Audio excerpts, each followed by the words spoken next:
What's up, y'all? Kofi Kingston here, and I would love to have a drink with Wrestling on the Rocks, depending on what that drink is, preferably non-alcoholic, you know?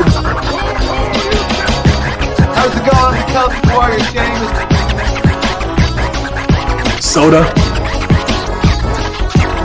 I would love to have a drink with Wrestling on the Rocks. Maple syrup.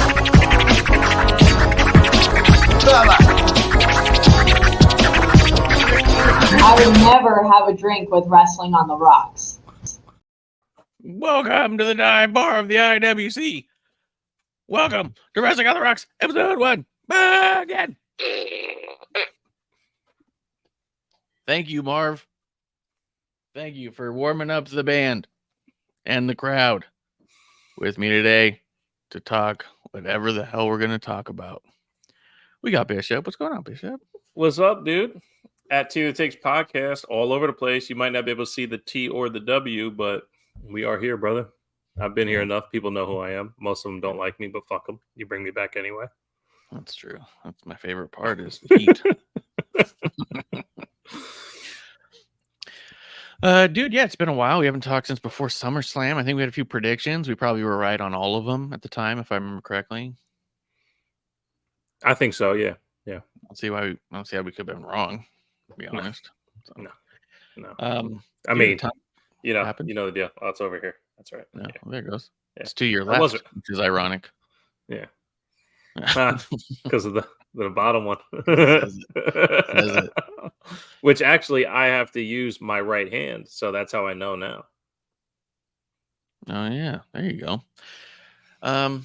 Dude, a bunch has been going on. Cena came back. The Rock made a thing. Do you think Rock is back for a bit? Because I mean, then they did because I think the big rumor on both of their returns is it had a lot to do with the writer's strike. Yeah, it looks like that's winding down. So I wonder if those are going to get cut short, or if they're just going to tell everybody, "No, we're going to run through this." You know what I mean? Well, I think the writer's strike has more to do the excuse of the writer's strike has more to do with confirmation bias of what people want than actual fact of why they're there. That's probably true too. Rock said in the Pat McAfee thing that he controls the schedule and he could do it whenever he wants. Yeah. I watched that whole episode that day too, and I was like, "Well, yeah, of course he can. That's why that's why he does whatever the fuck he wants." Yeah, and I think more than his schedule being a problem, it's his not fear but concern of potential drawbacks after the fact, right? Soreness, pain, potential injuries at a certain point. Undertaker was even saying when he was wrestling once a year that he was more hurt then than when he was Yeah. wrestling every day Yeah, because 'cause he your wasn't body's calloused. older, not Mhm. calloused. Yeah. So I Yeah. wonder if it's like, hey, I can make it work, but I got a whole lot happening in the 6 months after that. And if I get hurt, then that's a lot of jobs that people don't get to do. So, but he's got to think about more than we do. Hey, what's going on? What's in your glass? What are you drinking? So a little surprise for you. I didn't even show you before we started. I know you're a Yingling guy. Right? Oh my God, I love Yingling. How about Yingling Oktoberfest? Oktoberfest. That's pretty good. Yeah. Dude, they've got a bunch of really good ones. Or, well, I mean, they don't have a ton of variations, but like whenever they do this limited ones, it's awesome. Yeah. The one I never Like got was the the Hershey's? Hershey one. Yeah. Yeah, How it's was good that? stuff. And in honor of Kofi Kingston, some maple Maple syrup. syrup. Yep. But this is a hot chili pepper maple syrup. Oh, It's awesome. I put it on banana pancakes. So good. yeah. You take shots of maple syrup with us. Yeah. Preferably Um, not alcoholic maple syrup. Yeah, I'm just having coffee. Maybe at some point I'll get rambunctious and pour myself a little whiskey. I got some Buffalo Trace within arm's reach. What? Yeah. What? Yeah. Well, You. So cheers, brother. yeah. Cheers Guess to you. Cheers. Cheers to Justin, Is he up in there? There goes Mhm. Justin. Hey, Justin, you tell us when you got it set up, and I'll send you a link, buddy. You can get in here and chop it up. Yeah. Dude, a bunch is going on news wise. Yeah. I went to SmackDown last week. You went to. I was wondering if you were there. I was going to ask Yeah. you, but then I said, fuck it, enjoy the show. You know what I mean? I didn't know if I was going to go until the day before because I was having a ton of car problems. I wasn't sure if my car was even going to make it or turn on. And realistically, it did not. I ended up getting a ride with a friend. So, yeah, the car was in the shop and a friend of mine was in town for the 4 or 5 days before it. And so it was just like also money wise and timing wise. I was like, I just don't know if it's going to work. And then friend of the show, Stephanie Hypes, reached out to me and said, hey, if you want to go, let me know because I have these 2 spots in a box in one of the suites That's awesome. that I'm not going to use because she was actually going to end up on the floor. And I was all like, yeah, I'll do that if my buddy will go. And Kevlar on the Rocks picked me up. Probably post some pictures on Twitter soon now that it's a week removed. We like to stay timely. But yeah, it was really cool to be in the box. You know, I've always said that with Mania, it's so big. And after the Rumble in 2019, that if you're not first 5 rows, I think I'd rather be in the box. Because I feel like after that, you start getting Yeah. far, a little awkward to look at the screens. You know what I mean? Like, Yeah. but in the box, it's one of the shots they actually use is like a drone that's up in that area. Perfect view of the entrance, perfect view of the ring, perfect view of like kind of behind the stuff too. So you can actually like see when someone's running in. Also dead on for the screens. So if you're kind of like not sure what's going on there, it's not much of a neck jerk to see what's happening. It was pretty fucking cool. And plus the bathrooms, Yeah. they're like private right there. And Yeah. they're nice. They're not like arena style. They're just like a hotel bathroom. So like when we had to go, it was right behind our suite. So we're gone 30, 40 seconds. You know, we're like you said, you missed an entire match because of the line at the bathroom. Yep. Because I did hear Thanks for your listening. terrible Thanks for show. listening to the recap. Yeah, I listened to it. It was. I'll say I think that's the only place I said that. That's awesome. Thanks for listening. Yeah. You missing a whole match because of that, and I didn't even miss a commercial break. You know what I mean? Yeah. Although there was a couple times where I went like, I wish I had to pee. I want to ask you if they had this at SummerSlam because they had it there and I picked it up and I'm going to show it here in a second.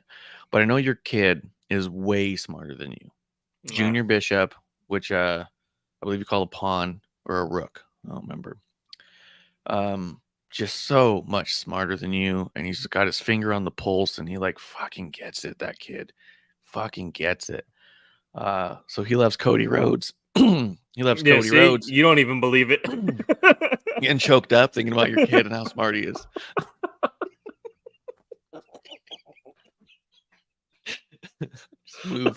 just moved about how good your kid is. So about touched. I get it. Cody. I get So, it. He's a yeah, special touched. kid, man. Yeah.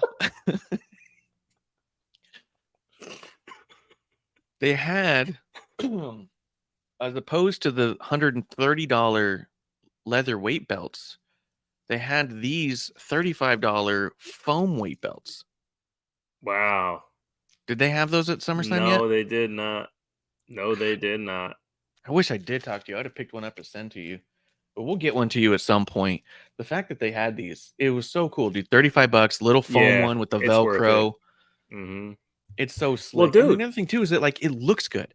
So if you were to get that signed and put up on your wall, I wouldn't give a shit if it's not the leather one. You know what I mean? That's true. Did they have the Rey Mysterio mask there? They didn't have any Rey mask. So they had a Rey mask for $75 at the store. Yeah. And while we were at the superstore, I looked at it on WWEshop.com. $35. So I bought it. And it was the same one. To your point about the Uncle Howdy mask that I got, right? It was $15. It's definitely the $15 one that they sell, on the shop now that they didn't before. So but these were material, the same fucking thing, $75 or $35. Like it was a bitch. So even if they had the foam one, it probably wouldn't have been $35 in person. Is what I'm getting. This was $35 in person. I'm saying at the SummerSlam store though. Because the Rey mask was that much more. And I'm not talking, it wasn't discounted down to 35 on WWE Shop. It might have been discounted down from 40, but it was 75 listed at the SummerSlam shop. I was like, fuck that. But I got it for him anyway for his birthday on WWE Shop. That and the end, I got him the Cody Flaming Skull shirt because that one's awesome. I gave him credit day one on that. A Cody hat and a Cody necklace. I had to. The only thing I didn't get, and because I don't wear hats a lot, and I have like 15 hats in my car, so when I want to wear a hat, I got them. But I almost got the LA Knight hat. Just says "yeah" on it all over it. So fucking cool. So, speaking of my kid and how smart he is, twice he started so many chants because he fucking loves LA Knight. So, and of course, I'm sure you saw it too, all through the walkway. That's all anyone wants to do. So I'm glad that it replaced the woo. Kevlar had not seen that yet, and we were there and started happening. He goes, "Are they yaying instead of wooing now?" And I was like, "Yep." And I've been to one of the places where they were trying to woo, and the woo got washed out by a response. Love it. Love it. And also something I forgot to mention on my SummerSlam show, TV Takes Podcast on all platforms. During the Roman match, you know how now they chant "ooh so, ooh so, ooh so." Yeah. They tried doing that during SummerSlam. He changed it. My son changed it from ooh so to ooh so. He flipped the chant. Yeah, he's the one that flipped that chant. I'm sure a bunch of other people did, but in our section, they were trying to go the ooh so, and he's like, no. It's ooh so. It was awesome. Yeah. It was awesome. That's so sick, dude. Yeah. It's a good kid. He gets it. He gets it. Fucking gets it, man. That's the craziest thing. And I've said this on a couple shows, but the fact that he's watching wrestling like the mark we are, as opposed to the mark that he should be, it's like 10 times better. Like it's so good. It's so good. He will get completely worked in a match, but because of course, but like when it comes to like what's happening, he doesn't actually believe that Roman is a bad person. You know what I mean? And he knows through me that Cody isn't actually a good person. You know what I mean? Yeah. It's awesome. It's awesome.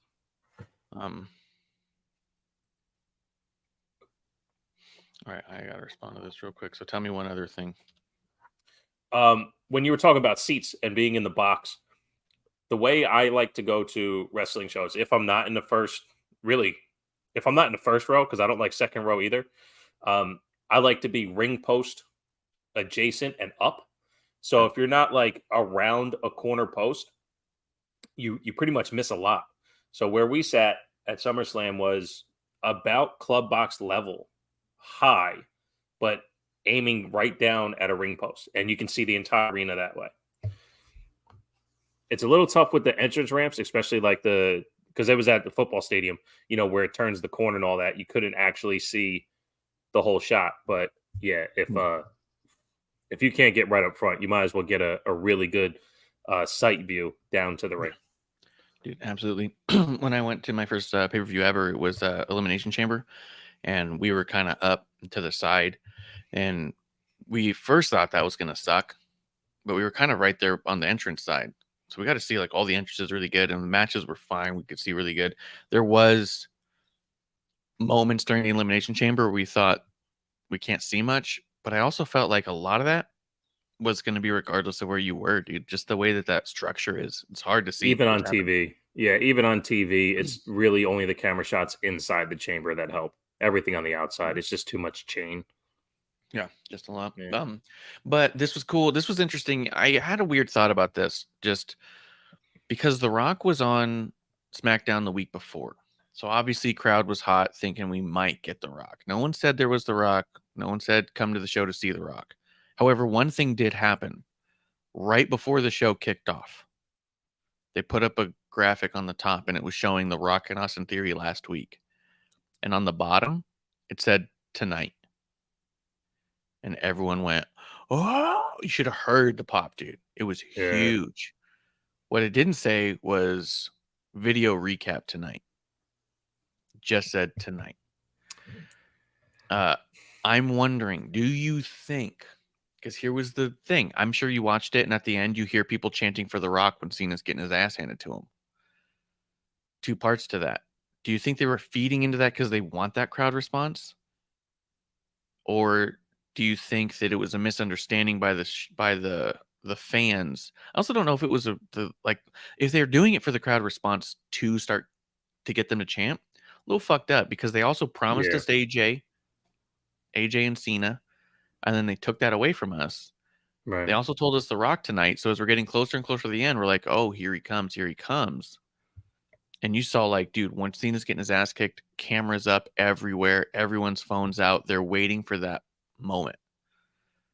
It was kind of weird because we've always been told on all these things, equal then or better than, right? If you're not going to give them what they're expecting, you give them something better. And instead of getting Cena versus AJ, we got Cena getting his ass kicked. And then after that, the dark match was Cena versus Montez.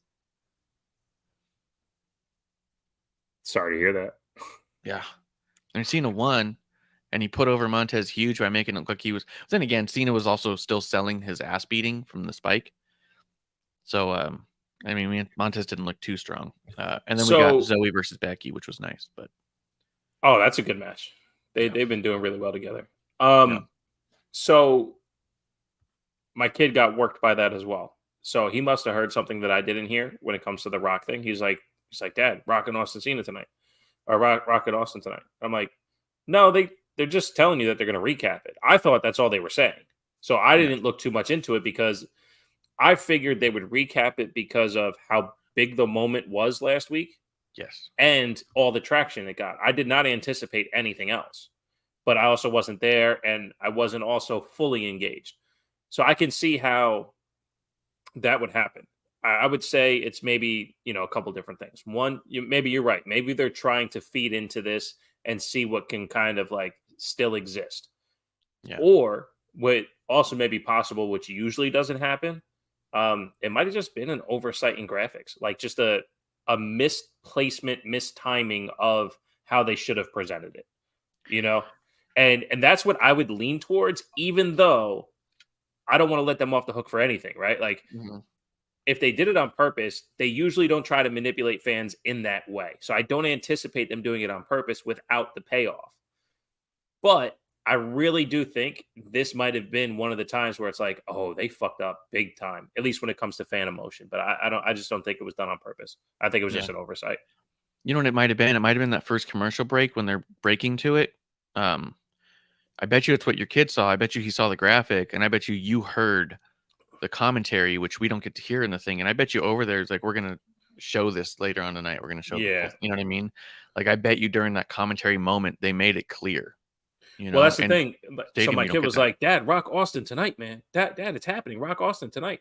So they did present it as if they were having a face-off, especially how the graphic was. It was the two of them staring at each other as if this was going to happen again. Yeah. Bullshit. It's fucking bullshit. But Cena's dope, dude. AJ's awesome. I was super excited about the concept of Cena and AJ together. I thought that was going to be amazing. And so now that we're not getting that, it's also kind of like, well, is that where we we get the super predictability at Fastlane? Where like Cena's going to do it one-on-one, and then when he gets saved, it's by the person that was taken out, not by someone you're not expecting.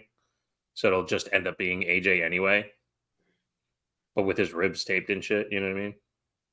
Maybe. I guess you could do that. It just made it. I really felt like the way they did it was like AJ's out and it's going to be a handicap match, but with an open invitation kind of concept where it's like, find a partner. I don't need to find a partner. And then right as the match starts or partway through the match, boom, The Rock comes out and helps for whatever reason. I don't know. But let's just say it's also felt like you needed, if they're going to do something like that, if they were doing this to try and feed into the concept of Cena and Rock teaming together again for the first time since Survivor Series, however many years ago, you think you'd need more reason for him to go up against his family. You know what I mean? Than just mean Cena got history. 1,000%. And why Rock is there isn't for Cena. Yeah. Because Theory's not adjacent to the bloodline. Like he has nothing to do with what's going on there. He has zero history, zero, all that. So I don't know why. Yeah. Why he would get involved in Cena stuff, Yeah. Just feels a little messy to me. Yeah. If they're going that route, but I mean, if they're going the way you said, where AJ just comes out, I mean, that'd be cool, and we can get a cool match out of it, But it's still anticlimactic because we've seen it so many times. Cena and AJ? Or no, just the idea of getting taken out, and then the one who comes to save is the same guy, but with injured ribs or a taped up shoulder or some shit. Like we've seen that, That's true. I mean, I guess we'll see how that. We'll see if tonight or not tonight, but tomorrow if they say anything about what we're going to be expecting there. The Mysterio and Santos defeating the Street Profits. What do you think about this new what they're trying to do with the Street Profits and Bobby? So first off, go ahead. 3 weeks in, they're already starting to paint the picture of a dissension and a possible breakup. They just got together, and now they're already having Bobby call Angelo Dawkins a wet fart, which he's always been. But now Ford is upset. Bobby's upset. Dawkins looks like an idiot. In a sense, I love it. But in another sense, what the fuck are we doing if we're putting them together as like this new big faction and then we're going to make them look like fools 3 weeks later? Yeah. I mean, look, I think what I had a problem with is they were still coming out to the Street Profits music. They were still doing the song and dance.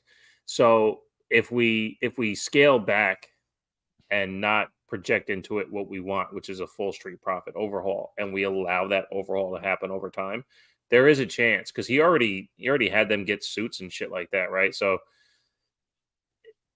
the problem is that the progress didn't stick. Right? If they came out together 3 deep in suits, if they came out without Dawkins doing the thing and Montez doing a cut, like they need to cancel all that shit. Yes. And this is so I thought this particular match was the perfect example for Bobby to say, see what I'm talking about. I'm gonna put you in your fucking place. This is how we're going to operate if you want to be by my side, which was hysterical because Cedric Alexander tweeted out like, I'd have done it the right way, or some shit like that. So I thought that was pretty funny. So that's so I think the progress of where they're getting to is just happening slower than what's entertaining. So do you think they're going to keep them together, or do you think they're going to do a thing where Dawkins is out? No, I think Bobby's going to put them in place. I think Bobby's going to, because they're showing some type of dissension with Imperium too, and I don't quite believe it, but it's a little bit more direct of dissension with Imperium than it is with the Street Profits.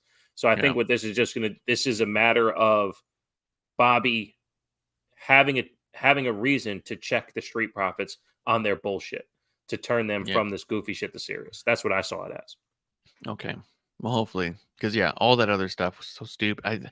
Montez is so fucking grating on the microphone, dude. Even in the arena, he's like screeching into it before he's seen a match. Also, I don't mean to talk shit on it because I know it's not them and it's actually, I think, Bianca. But this version of their gear, this whole like revamp of it, looks awful. Yeah. and bootleg. It doesn't look clean and it doesn't look together, and it looks silly again. They still look like clowns. I was gonna say, what purpose is it, right? And like at least when they were wearing the shorts and they had simplicity and uniformity, right? Yeah. This looks cluttered and messy, like you're saying. So I agree with you, but it's like this: how do we mix our style with Bobby's style, right?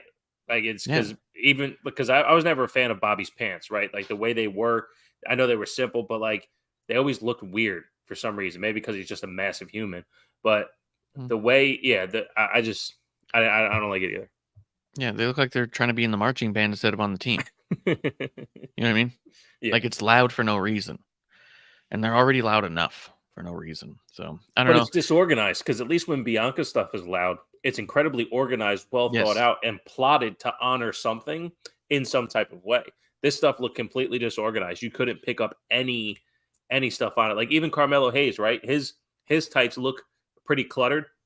But when you look at the homage to Black culture that he has along his tights, you go, oh, okay, all this stuff makes sense. But it's very cluttered. It's not neat at all. But the different aspects of culture he has in there, it's like, oh, okay, when you see the homage, it makes sense. So maybe they got to tell me another story where I can understand what's on their tights and it'll make sense to me. But yeah, it looked goofy as fuck.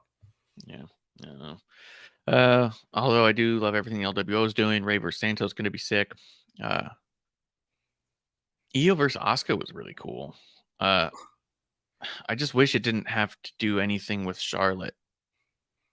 Like, no reason. I can't I didn't watch it with the commentary or anything, obviously, because I was in the arena.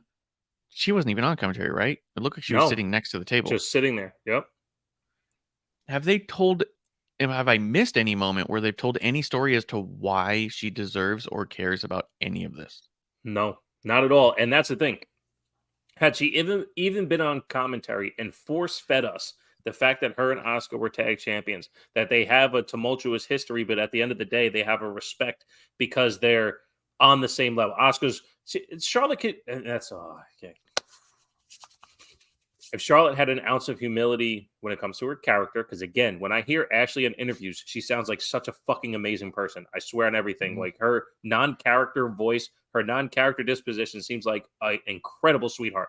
But the character itself, in the way she operates, there's zero humility. There's zero ability to allow anyone to be presented as her level or even just a bit under. If she was on commentary and said, we've been tag team champions in the past. She's one of my contemporaries, one of the hardest ones I have to wrestle against. And if she's outnumbered, I would want her by my side if I was outnumbered. So I'm going to be here to make sure she can't do that. Because if she was on commentary, she wouldn't say that because they would feed the lines about her being champion again and getting her opportunity and all this stuff. And none of that. None of that. Dude, and I still think it's a missed opportunity, even because they're about to have a match against Bayley. They're still not even telling the story that Bayley's only lost to Charlotte twice in like 20 years. That's like 10. And then was in one match with Io and she didn't win the match. Right. She didn't lose it, but she didn't win it. So you can definitely tell a story on why she would be concerned about Io having the title, why she doesn't want Damage Control and control the title, because as a unit, she's not sure if she can beat them. You know? But they don't do that either. Right. And I'll give that same example to the Cody build of all of it. You're not allowing this idol on top of the totem to show vulnerability or weakness. I have a problem with that. Yeah. Right. Like again, Roman's entire 3-year history is full of flaws, vulnerabilities, and weaknesses. Right. Like the whole thing. So if you find a way to show me vulnerability and weakness, I will then give a shit when they overcome the vulnerability and the weakness. Without displaying that, I'm not going to make it up.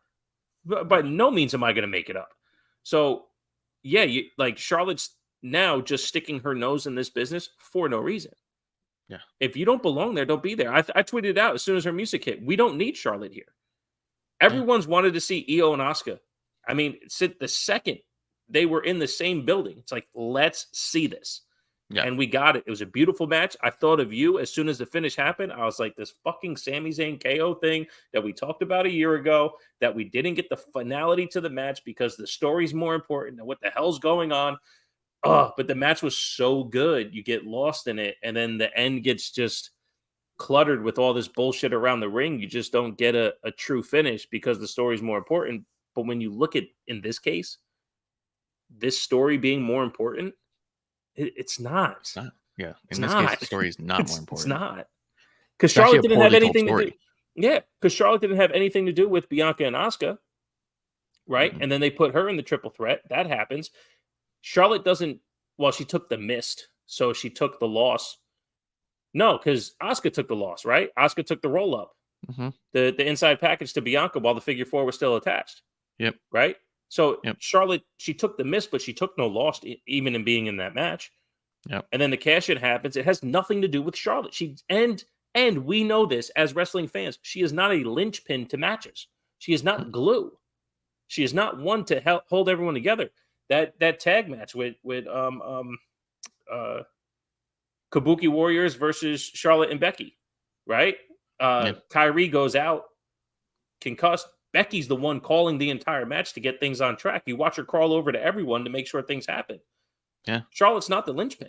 So why does she need to be there? And this presentation for the highlight package 10 years from now, it's like, I'm not going to forget it, but the video package is going to look fucking great. Yeah. Yeah. It was a bummer to see her come out there. Let's see. Austin Theory, Grayson Waller against the Brutes. Dude, they were a good team. They Waller are. and Theory. Yeah. They were doing some crazy cool shit. It's the best dosage of Austin Theory because Grayson Waller, and again, shouts to Justin Time 211. He called this from the beginning. Grayson Waller's a fucking star. Yeah. He does no wrong. His athleticism is incredible for being and me and you, we've talked about Becky. For being accented English speaking. So I won't say foreign English speaking, but like when it comes to American English and having an accent, overcoming the accent to become relatable in your promos is really hard. Shout out to Drew McIntyre, right? Yeah. Overcoming your accent to translate to American English and get crowd reactions, get crowds invested. Grayson Waller is fucking incredible. That guy can do everything that Austin Theory can't, and a lot of stuff that Austin Theory can. I mean, fuck, man. Yeah, he's a star. He's a fucking star. Dude, and they had one of the best heel tandem offenses I've ever seen, where Theory and Waller have, I forget who it was. I think it was Butch in the corner. Maybe it was Ridge. I think it was Butch. But they have it, and instead of whipping Theory into the corner with Butch, Theory whips Grayson to the outside opposite corner, and much like Baron Corbin, he slides under the ropes while Theory runs to Butch to attack him. Waller slides out and around, pulls Ridge down and knocks him over, and then slides back into the ring to attack, to double team Butch, while the ref stops Ridge from entering the ring because he's not supposed to be in there. And also, like, that double time sort of misdirection was so brilliantly placed because Grayson also came in around behind the ref as the ref stopped Ridge. It was just so perfect on everyone involved's part, even like Jessica Cart too.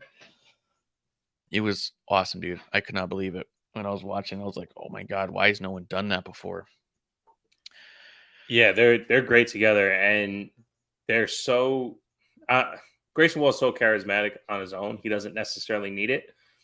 I think Austin Theory really can use it. He lacks that charisma, but he like many other wrestlers, he has the look and he can fucking wrestle, man. It's just the promo game is really stale. So putting the two of them together, I mean, you're talking an outstanding tag team. Yeah. I wonder where it's going though. I mean, do you think it has legs? Do you think it has, that ability to, take down the Judgment Day kind of thing and be the undisputed tag team champions?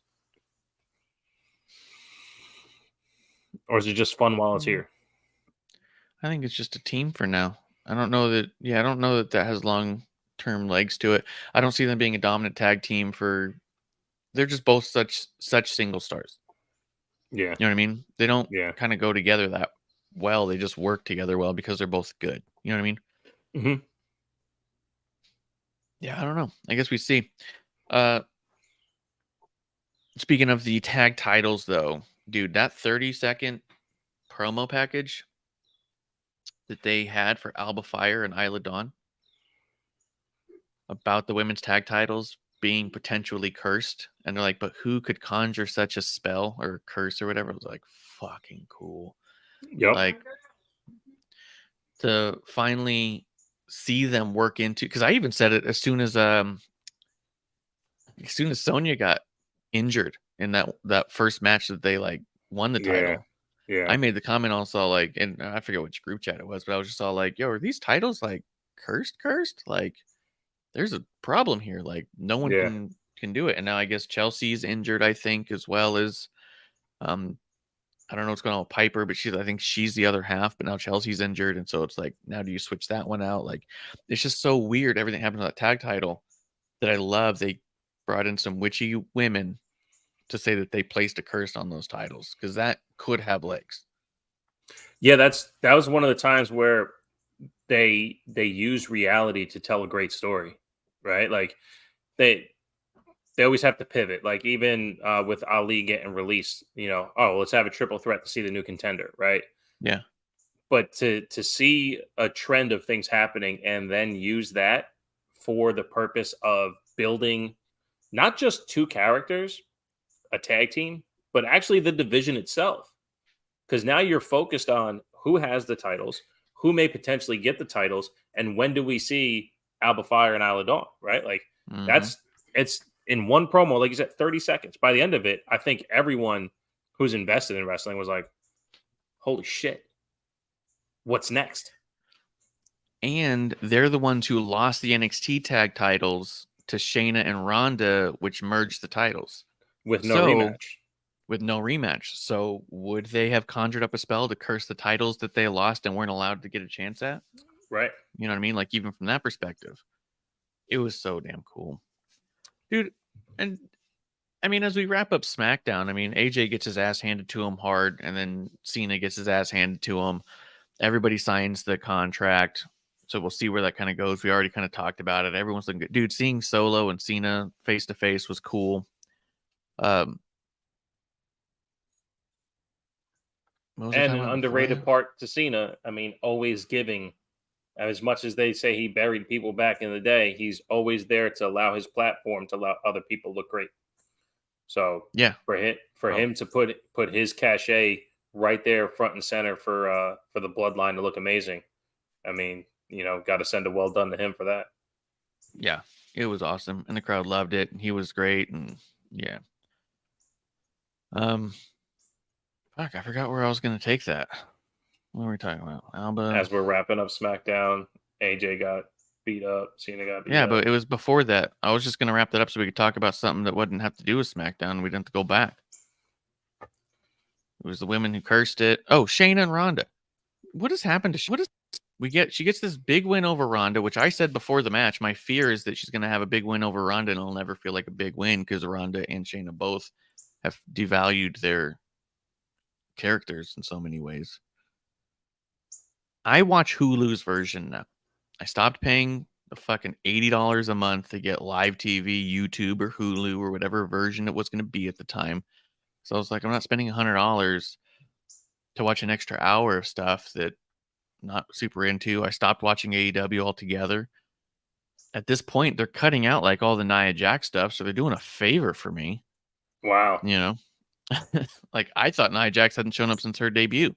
And I was looking at results, and I was like, oh, she's been there. All right, great. I don't have to watch it.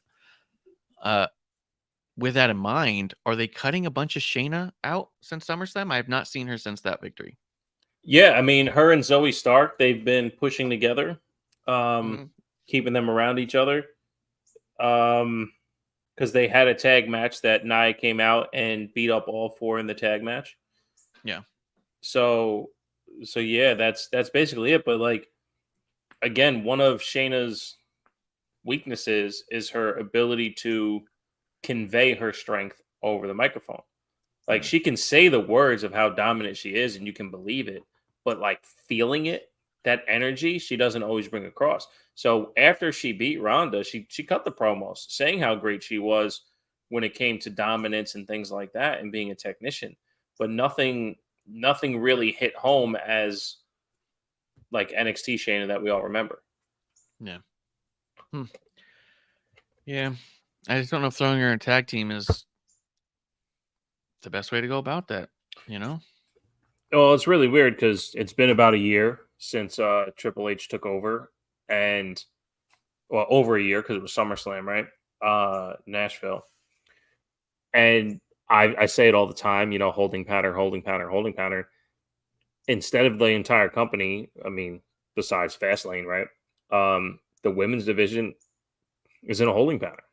Yeah. They're not getting away from what happened at SummerSlam, right? Because the same three women. Oh, I'm sorry, Bianca's gone, which is good for her. Take your vacation. I'd like to see her back as soon as possible. So I don't want to disparage it by saying good for being away, but she needs it. Get a good vacation, go for it. Yeah. But Io and Asuka and Charlotte are still around the entire title scene there, and Rhea now is injured because of a Nia attack. So the holding pattern is, how do we build Nia with no one around, and the SmackDown chant? So it's just a holding pattern, which sucks because the women's division is incredible. But all of it feels like a holding pattern, except for a few things in the mid card, which is weird. And I mentioned that before, that ever since the WrestleMania, a Yeah. lot of things have felt like holding patterns. Like it felt like they Yeah. had a week to week concept all the way to Mania. And then it feels like after Mania, they've had a pay per view to pay per view concept, and they're just filling it out as they go in between. Like they don't have these beats like I felt like it used to have on every show. Like Bloodline was can't miss every week because there was a beat happening. This week, Yeah. this whole post Mania season has all felt like I mean, we're still messing with Cody and Dom. We're still messing with Judgment Day and Sammy and Cody.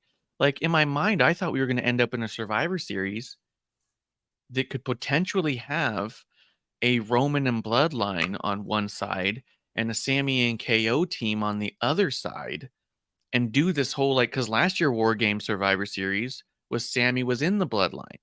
So I Right. thought, how great of an arc. The other side, they're against each other, and now maybe Sammy's team takes the victory from the Bloodline, and you start to really feel these cracks, right? But at this point, like everything they've done, I feel like I've seen every iteration of Judgment Day and Rhodes Sammy KO. Like I'm Yeah. not interested in it. JD McDonough, shit or get off the pot with that. Yeah. Like this tease Willy Woney, Damian Priest getting more and more mad at him. It feels like they're making these little tiny mentions of story because they're only going to tell the story when they get to the pay-per-view. Or tell the story when they finally feel like it. This is that, because honestly, and I'll be the first to admit it, it's almost as if they're booking more AEW style, where they're booking for the YouTube clips. They're booking for the look, we've been telling you the whole time.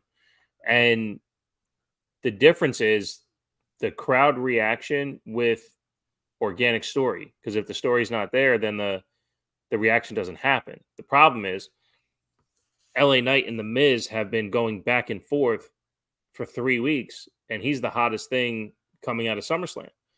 So why isn't, to your point, like when back in our day, LA Knight right now would be Intercontinental Champion, US Champion, to see if he can hold down the division. So in a year from now, he's now the heavyweight champion. And that type of build isn't happening right now. Everything is just kind of, like you said, fluttering around the mid card.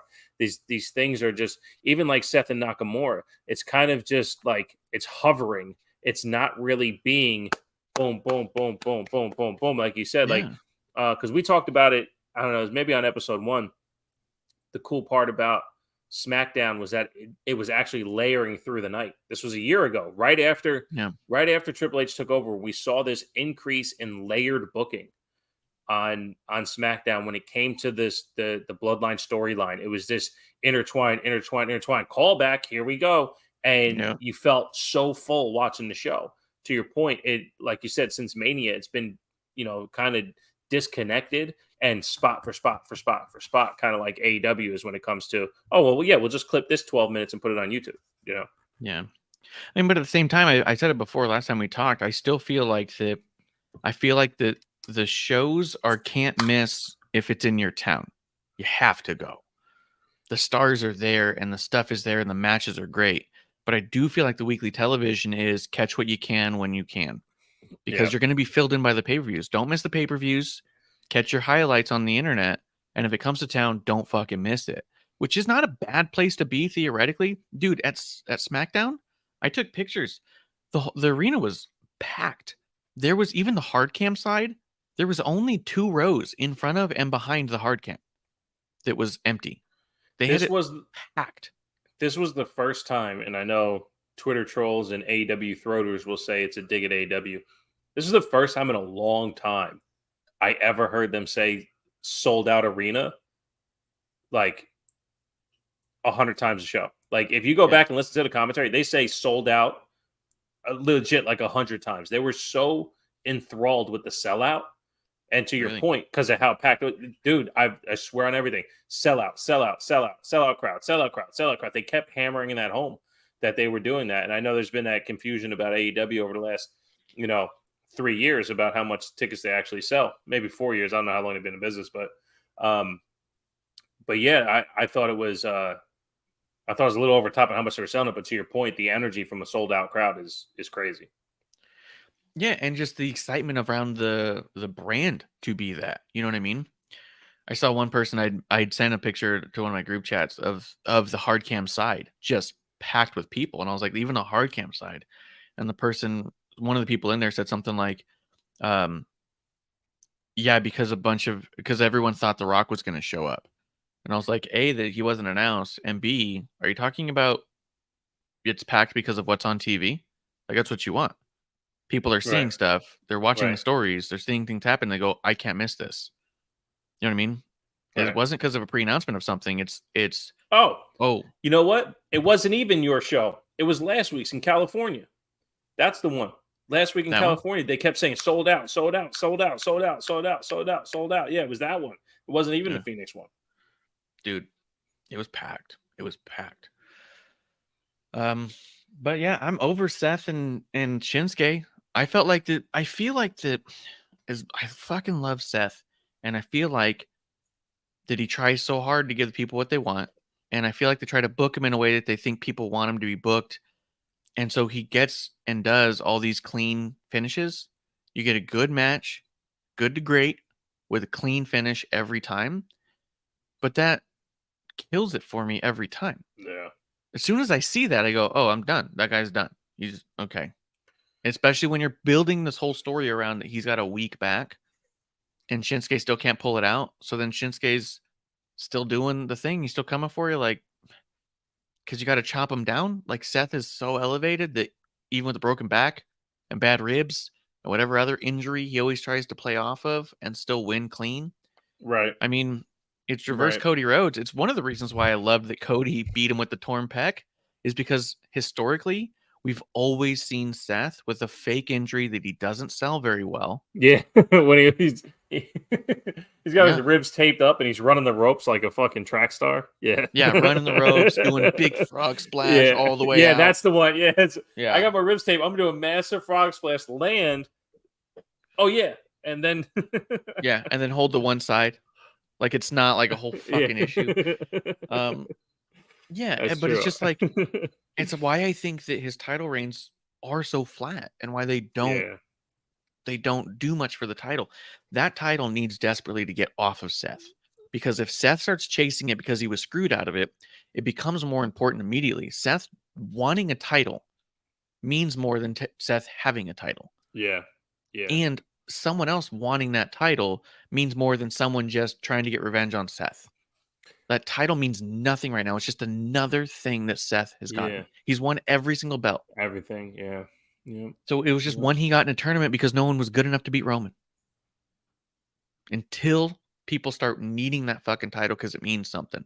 And it won't mean anything until it stops being the title that was won in a tournament. So that's true. That's true. I have a couple opinions. One, what do you think the best version of Seth could be?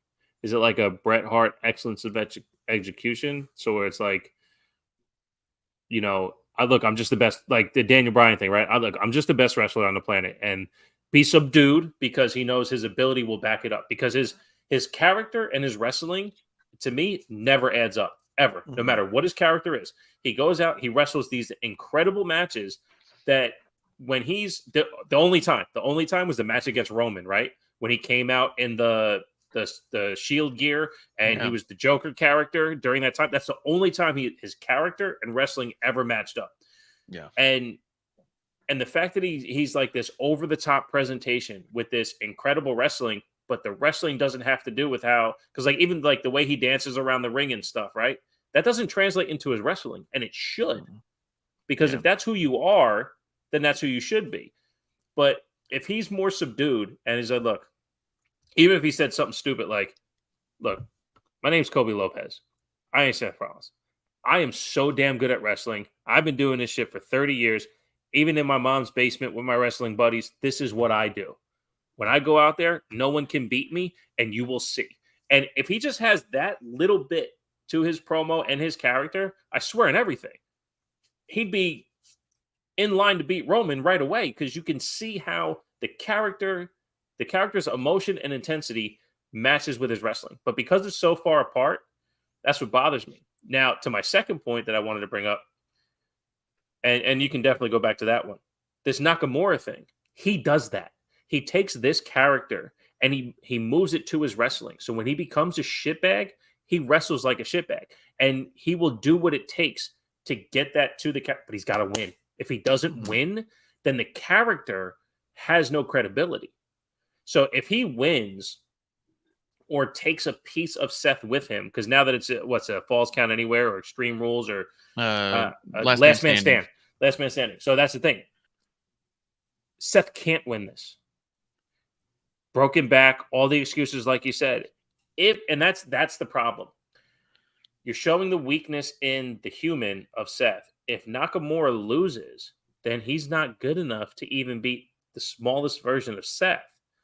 But if he wins, then you show he's even deeper as a heel by taking out someone who's already compromised. Just beat the brakes off him, you know? So that's the kind of thing. So I don't know. Yeah, I agree. And I think that, I mean, and it's whatever, it's personal preference. I didn't love Seth's last two promos. I didn't love his promo with his daughter and this and that. It's like, there's a certain part, like I get it. There's an emotional connection that's really easy. And you see it in stand-up comedy. People talk about their wife. You know what I mean? They talk about their kids because it's an easy way to say one word and people can relate emotions to it, right? So saying my daughter, boom, emotional investment, right? Oh, I have a daughter. Oh, yeah, my back was broke, right? I don't have kids. I don't want kids. I don't like kids. I only like your kid because he likes Cody. If your kid didn't like Cody, fuck him. That's fair. That's why I like Kevlar's kids, because they like my favorite wrestlers. That's it. You know?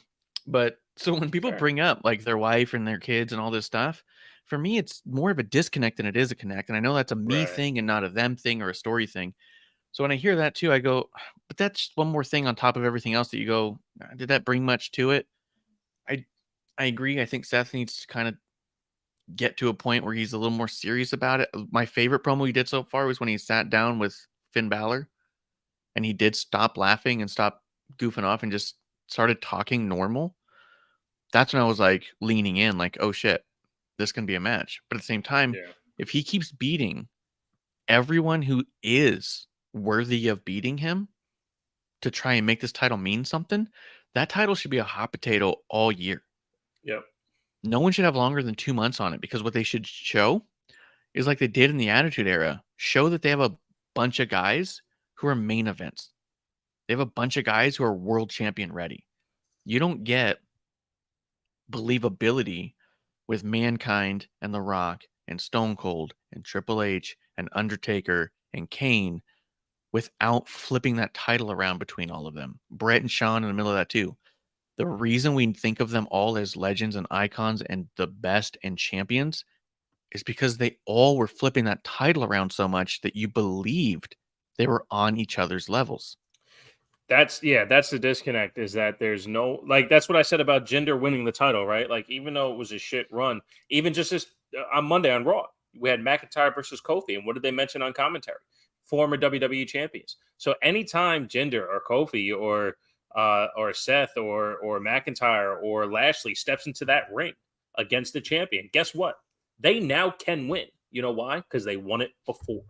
Yeah. Yeah. But I think if he just keeps beating them all down, you just keep remembering that there's Roman and then everybody else, and here's one of Seth's things he has. You know, it's Yeah. just a bummer. Dude, did they Yeah. book themselves into a corner by giving Roman the title for 1,000 years? When I think of The Rock and Pat McAfee, and they said that The Rock had said that he was going to do SoFi, but they wanted it to be the beginning of the next thing and not just another step.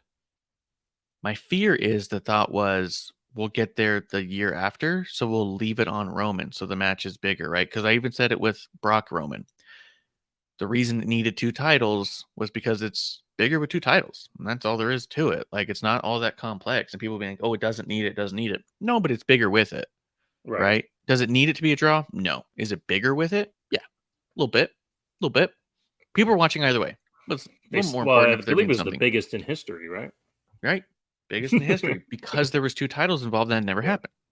How could we've seen Roman and Brock 100 times. That one was bigger than all the other ones because 2 titles were involved. So I always think, yes, having a title involved makes it bigger. Just does. No matter how big of a draw it was before it, now it's just a little bit more, you know? The other thing that Cena had talked about in an interview with Sam Roberts was that every big build towards somebody is to make the next person have a platform to get bigger, right? So we keep trying to push the next generation.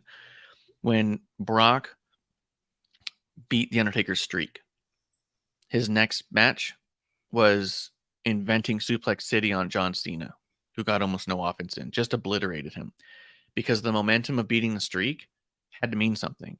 And John Cena even said in that interview, if we did 50-50 back and forth, it just would have been a good match that Brock won. He goes, but if he dominates me, now Brock is just taking that momentum and flying with it. And I still believe that to this day, when Brock's in a match, there's a shadow of a doubt, no matter how much you go, there's no way he's winning it, but he might. He's the guy who broke the streak. He's the guy who beat Cena into oblivion. He might. You know what I mean? With Roman being a champion for 1,000 years, whoever wins it next, are they going to be catapulted or anchored? Because right now, I think whoever wins it next has to hold it at least a year, but they can't hold it for 1,000 years, 1,000 days, you know? Like, I think we're in a spot where whoever wins it next is in a really bad place because they're going to be, well, they're not Roman. Well, Roman's reign was different. Like, you just put him in a different level. Yeah. And I think that if you didn't give him the 1,000-day reign, I don't think it would have been that. I don't think it would have been that. I think you still would have had the person who beat Roman, because now you're going to have the person who beat Roman, and it's going to always feel like, but he's not as good as Roman. Well, how did we get that after Cena, right? How did we get to Roman from Cena? Right? Like, it's so that transition period is going to be there, and every It was a era mess. has. That's what I mean. So, like, I get what you're saying, but even by the time we got to Roman, and Roman didn't stick until 2020, right? He didn't stick until right now. Cena had 16 turns at the title, and his ability to end his era came with beating The Rock in New York and losing to Brock at SummerSlam. That's how Cena solidified himself as, my era is over, but I am the icon of that era, right? Yeah. So now it's, how does he help uplift this era? So the Austin Theory rub and all that stuff. So I agree with you that it will be less than, and the fact that he didn't hot potato with someone the way Cena did Orton, but I don't think the next title reign is going to do anything except build the other parts of the Roman Reigns era, if that makes sense. And that's more than fine. And that can happen with hot potato titling the way you're talking about now.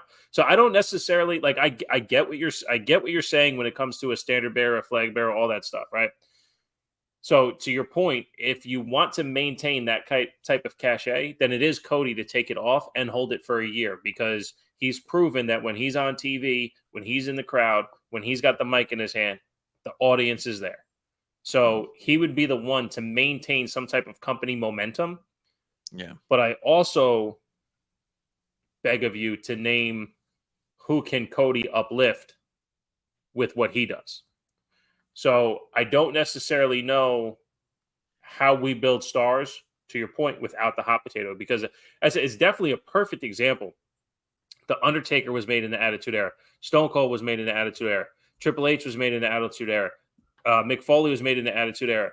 The Rock was made in the Attitude. Shawn was made in the Attitude Era, and he was even afterwards. I honestly say, as good as Shawn was beforehand, he was more ruthless aggression when he came back that second run, because I don't think he solidified after dropping the title to Austin. He would have just been a great champion from the New Gen era with Bret Hart, you know? Yeah.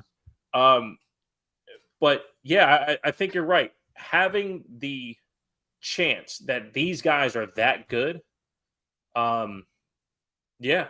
I mean, Kurt Angle, right? He held that title too. The only person that the threat never transferred to is Jericho.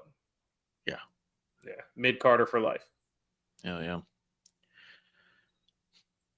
I mean, well, and here's the deal with Cody. If Cody wins it and holds it for a year, the idea of who's next immediately it's not really a question that we need to answer right now, because when Roman won it and you said who's next immediately, you would have said maybe Bray, maybe Seth, I don't know, can't be Braun, maybe Drew, maybe does Bobby Orton go for it again? Yeah. Bobby maybe. There's a lot of maybes, I don't knows. So you just until Cody came in and we all went, oh, that's the guy. Yeah. So what's going to happen is CM Punk will come in. Well, actually, 2 years ago, I said Gunther. When he was Gunther Walter, could. I said, that's the guy to beat Roman. I also said Braun Breaker, too. So I think that's awesome scene. CM Punk ain't coming back, and everybody's got to stop saying that shit. I was on with Chat Grapple and Cheap Pops the other week, and I was like, look, I know you were joking, but you got to stop putting that shit in the ether, man. The more that shit's out there, the more it has a chance to happen. We got to stop manifesting bullshit. Dude. Everyone I hear fantasy booking him, I'm all like, I don't know why you're bothering, but well, what does it do? Seriously, I mean, since you brought his name up, what does it do? It brings a couple extra dollars into somebody's pocket, but at the end of the day, it doesn't add positive energy to the business or even the performers. Dude, I actually think he's the worst thing that ever happened to the business before he even got to AEW and started fucking them up too. I think that him being the voice of the voiceless was just him being the shittiest people, talking the most shit on the thing and driving people away. He actively drove away viewership. Right. You know what I mean? And even the fans of his who want to say the viewers left with him when he got fired, that's also a problem. If we just talked about Cena putting over Brock, Undertaker putting over Brock, Roman and Cody, their thoughts, the difference between Cena and Punk is CM Punk wanted the audience to leave with him. He wanted the business to do worse without him. Cena wants the opposite. Right. He wants to always be remembered as the guy who built it. Yeah, he wants you to stay to watch the people that he helped become the next star for you to watch, because you like to watch this stuff. Yeah. I'll say it 1,000 times. I'll say it every opportunity I get when he comes up. When I got back into wrestling, CM Punk wasn't there. I heard CM Punk chants. I'm like, who the fuck is this? Well, when I was away from wrestling, I never heard about CM Punk. I didn't know who the fuck he was. I heard about John Cena. Let's just put that in perspective, right? I heard about Batista. Yeah. Let's put that in perspective, right? So when I got back into it, I'm like, and I'm hearing, all these marks say you got to, CM Punk. Okay. I went back. I watched everything I could. Everything that people say is awesome. I look at it and I go, I don't get it. Yeah. Dude, I don't get it. I listened to him on Colt Cabana's podcast and I go, okay, so you're the reason people are booing Roman? That's really weird. And then the Royal Rumble happens. Roman gets booed out the building, even with The Rock there. And I'm like, wait, these people really believe what he had to say instead of just watching this guy wrestle? That's weird. That's the impetus of Terrible Wrestling Takes, is that. So maybe, as AEW Marks would say, I should thank CM Punk for giving me the inspiration to start a podcast. But that's how long ago I wanted to start a podcast, because I was like, wait, no, this guy doesn't fucking know what he's talking about. Yeah. So CM Punk, he ruined Roman Reigns for years just because the fans believed him, and they hijacked the mics, and they hijacked the arena so he couldn't talk on the microphone, and CM Punk chants and you can't wrestle and all this shit, all because CM Punk said Roman wasn't supposed to be the guy. They want Roman to be the guy, and he shouldn't be the guy. So the crowds took it over, and it never made sense. And that's the exact opposite of giving back to the business. It was literally trying to take away. You know what I mean? Like, it was insane. But also, so the other thing people are fantasy booking is that we get Roman Rock this year, right? And then a bunch of people are trying to fantasy book. How do you get the title off of Roman so you could do Roman Rock without the title and Cody can still be the guy? There's no way around it with or without the title. The Rock and Roman is the match.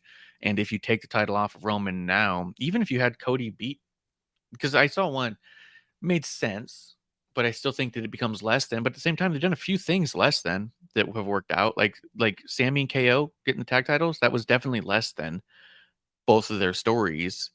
But it worked out great. So who knows? Maybe it could. But I think that if Cody beats Roman at SummerSlam, which is one because The Rock interferes or is the guest referee or whatever, and then Cody goes on to main event one of the nights, it's still going to feel like the title is less than because everyone's going to be wanting to see Roman and Rock. Because You know what I because mean? it won't main event. Yeah, the title wouldn't main event night too. Yeah, it just wouldn't. Yeah. Yeah. So I think that it devalues the title. So I just think that we're in a spot now where they've built Roman so much that it's going to bury the next guy. It's going to be really fucking tough. Like you said, Cody might be the guy strictly because he's the only one who maybe could weather the storm Yeah. long enough. You know what I mean? But yeah, it's very possible. And I think the way to do it would be have Roman lose on a night 2 of WrestleMania and just be off TV until at least SummerSlam. Have that whole shit cool off. But I don't know when that is, and I don't know how you do that because to me, again, all I want to see is the story and the victory makes sense.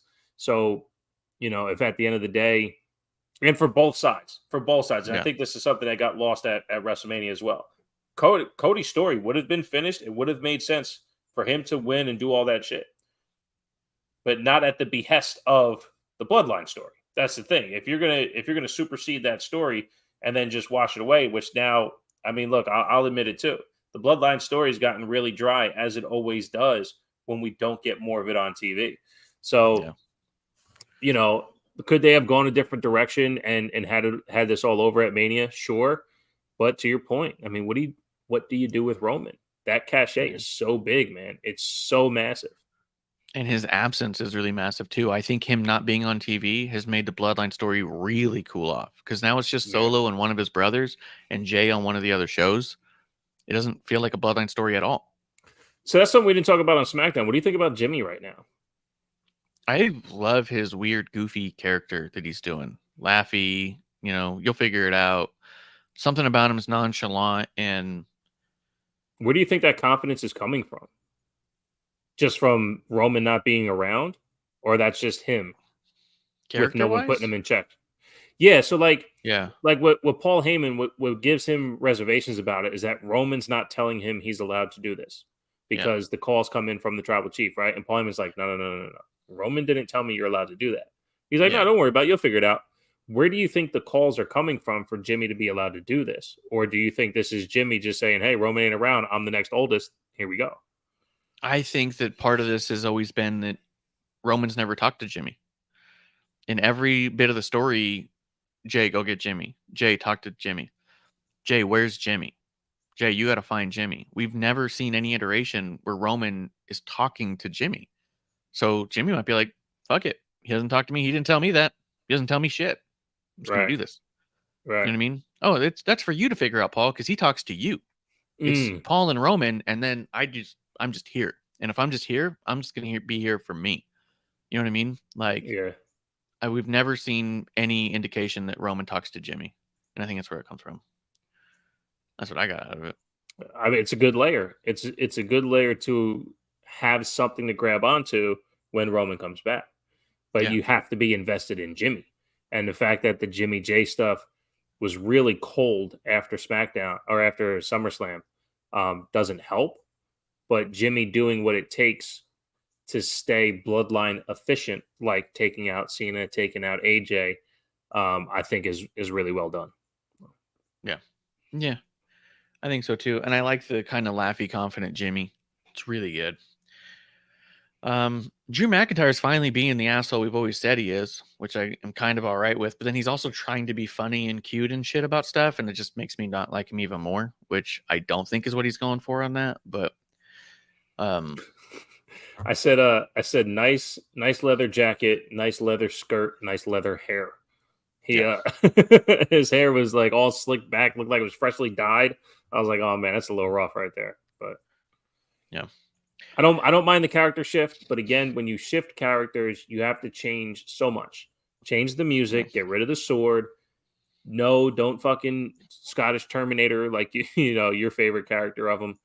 But yeah, this sword's gotta go. dickheadness, this dickheadness is cool. But what happened immediately after he was this character? He goes to do a claymore and he's counting down with the crowd again. Don't count with the crowd. Turn into it, you know? Yeah. Yeah, and that's what I think. Even when he was doing the shut up Miz bit, it's because he was trying to be funny and cute. He was just trying to he was trying to wink at the crowd. Don't forget, you love me. So You know? I thought the first two were perfect. I thought it was Yeah. legit. It felt great with the character. But then, just like I knew, and again, so I told you, my son, he watches it with the right mind. Before the third one even happened, he goes, "Shut up, Miz," and then McIntyre said it. So he gets it, right? He understands the beats of this stuff. That third one was like, okay, we can stop now. You know what I mean? Like we don't have to do this because then even Miz gets into his character. Hand goes up, mouth goes shut. You know all that stuff. So I'm with you on that. I think they had an opportunity to keep it as determination because on the third one, all he had to do was turn to Miz and go, "Do I have to say it again?" You know, but no, it turned from character work to a bit, and the bit that's not what we need. Exactly. So it was another one where I'm all like, I don't like this dude and I don't like what he's doing. And it's not because he wants me to not like him. It's because he wants me so hard to like him. He just fucking desperate for people to like him. Love seeing Tegan and Natalia. Could have been longer, but loved it. Dom and Dragon Lee was fantastic. I think they're doing... Dude. It was great. It was great. Yeah. And the Becky and Tegan stuff was great together. I like the Ciampa hunt for Gunther. And if I'm honest, Ciampa could be the dude. That's the to hold guy. that. Oh yeah, You know, dude. I could definitely do a lot for him. When he stuck his head out the first time to be adjacent to Gunther before he actually said it, I again told the kiddo, I was like, "Did I ever show you Walter versus Ciampa?" He goes, "No." Showed him Walter versus Ciampa, and his mind was blown. I said, "That's who gets to take the title off of Gunther. Absolutely has to be." I think it can be. My fear is that they're doing this 3-on-1 thing, not to make Ciampa a beast, but to get an excuse to bring Gargano back too. That I think that at some point it's going to be a numbers thing, and then Ciampa's got to find a partner, and now you got DIY back together, and then it becomes a fucking mess and unwatchable again. Especially with the releases being most of the people who aren't on TV, and someone who's been on less TV is still with the company. Yeah. Yeah. Real quick though, back to Dom and Dragon Lee. Yeah. First time I watched it with my phone in my hand. Second time I watched it, I just watched it straight up. Yeah. Dom can fucking wrestle, man. Dom can fucking wrestle. He is at such a high point right now. You know, I mean, we remember pandemic days, his dad's calling the match around the ring and all that shit. Dom can go, man. And Dragon Lee is incredible. He's so fun to watch. So fun to watch. Dude, and I was noticing a lot of NXT stuff going on right now. And so as we talk about news and, you know, layoff stuff, one of the other big things going on was the licensing deals. Those have been announced. So USA is picking up SmackDown. That sounds like, based off of the thing that they put out, they're dropping Raw and NXT. So I think they're going to start shopping around Raw and NXT, and I think they're shopping them together as a package, because now you've got Becky Lynch doing NXT title matches on Raw. You got the NXT North American title on Raw. You've got Raw talent going to NXT and not SmackDown talent. I think that they're trying to sell them together. I didn't even pick up on that. Why would they walk away from USA? Didn't walk away to licensing deal, right? So USA said we want SmackDown. Right. But so USA, I read some of the report, but I was just focused on the SmackDown aspect of it. So they're decommitting from a renewal. Yeah. Not that they were committed, but they're not going to commit to a renewal of Raw. They just wanted to make sure they secured SmackDown. Yeah. I don't like that at all. I was hoping we were going to get all three on USA again, and my hope and dream is that, just like the NFL, that they would stream WWE on Peacock. So for $5 a month, I can watch everything and get the DVR the next day on Peacock. Yeah. That's what I was And here- hoping for. Me too. That's what I was hoping for as well. Except for the other deal that expired that I'm most excited about is Hulu's supposed to expire any day now. They keep extending it a week here and there, and I don't know why. But once Hulu expires, I think they're extending it because they're trying to get this next licensing deal in place. The biggest problem with Hulu is they edit out a half of both shows, and I can't tell who makes that decision or why, because a lot of it is women and tag teams. There's chunks in the middle, but they always show everything backstage. They always show every recap with Brock Lesnar, like that episode where Brock Lesnar attacked Roman when he was in the stretcher or whatever. Yeah. And they replayed it 4 times on that show. On the Hulu version, they showed every time they replayed it. And I was like, you only give us an hour and a half. Why would you? Right. You can't follow the opening segment with 2 replays of the opening segment. Just go into the rest of the show. It's too close, right? But no one's paying attention to it. They cut a lot of women's matches, a lot of tag matches. When the leader of Worlds won the tag titles, I thought they were off TV for 6 months, because on Hulu at the time when I was watching, they were cut every week. Wow. So they just cut whatever they want. And so what I'm excited about is the idea that I was hoping, like you said, as NBC Universal was picking up SmackDown, I was like, well, just get the whole fucking package and put it on Peacock. And then the next day, like NXT has been, because NXT doesn't have much of a Hulu deal. It's for Raw and SmackDown. NXT shows up the next day in full. And I was like, but right now Raw and SmackDown are a month behind on Peacock. Yep. So it's either watch a month behind for the full episode, or watch half of it on Hulu, or spend $100 a month for a random other service just to watch the one show. You know what I mean? Yeah. So I was hoping for that too. I'm hoping that with the Hulu expiration, something happens. Well, that's the thing though. If let's say someone else picks up Raw and NXT, then that's all going to change on Peacock anyway. But at least Potentially. Yeah, potentially. You're right. But at least now SmackDown should be 24 hours later. That's the other thing I don't like either. NXT, it's occasionally 24 hours later, because I know when Becky won the title off of Tiffany Stratton, it wasn't exactly 24 hours later. I actually had to watch it Thursday because it wasn't up at 8:00 p.m. Eastern on Wednesday. Sometimes Peacock, I've had it first thing in the morning the next day. Yeah, it's really weird. 24-hour turnarounds. Yeah, it's really weird. So if that's why I want it to all be infrastructured by NBC Universal, so it's all there on a consistent basis. But that's just pipe dreams. But yeah, like I said, with NFL and their broadcasting rights, with CBS, they'll do live NFL games on Paramount, and NBC every Sunday Night Football game, it's live on Peacock. I don't know why we can't get Raw and SmackDown and NXT if it's all becomes licensed to NBC Universal. We can't get them streaming live on Peacock. That would be amazing. I think the big reason why Raw's not streaming live on Peacock is because of the Hulu deal. Exactly. No, exactly. Yeah. I agree with you there. there. I'm just wondering why that wouldn't be a selling point to having everything packaged with NBC Universal. But I'm not a business guy. I don't understand contracts. Yeah. So, but I mean, that is happening, and I'm hoping something big happens with it and we hear something else. And that's still not for a fucking year, dude. I was really annoyed at that too. Yeah. But then, all the layoffs, a lot of people were freaking out. And I'm going to say the same thing I say every time was, okay. Like, it's not, I get so weirded out by our obsession with other people's, like, celebrity to a point. Yeah. But I still think it's really fucking weird how the internet responded to Mickie James getting her clothes in a bag in a box. Right. Like, it wasn't glass. Like, it's fucking weird. And the thought was, oh, this is just like they wanted her to have it washed and folded and brought over by DSL. You know what I mean? Individually wrapped. Like, I don't know what you wanted for this millionaire to have her stuff. Right. And yes, I understand that she felt disrespected, but she was also emotional at the time. Right. You know? Listen, when the last time I got released from a job, in order to get my dismissal money, also known as a severance or what have you, I had to clean out my office. I had to do the work to clean out the utilities that we used for the job. I had to wrap the stuff up, pack it, and send it back to where my employer was located because I was a remote job. So the fact that like I was being released and had to empty out everything myself, like I was walking a plank for 3 weeks.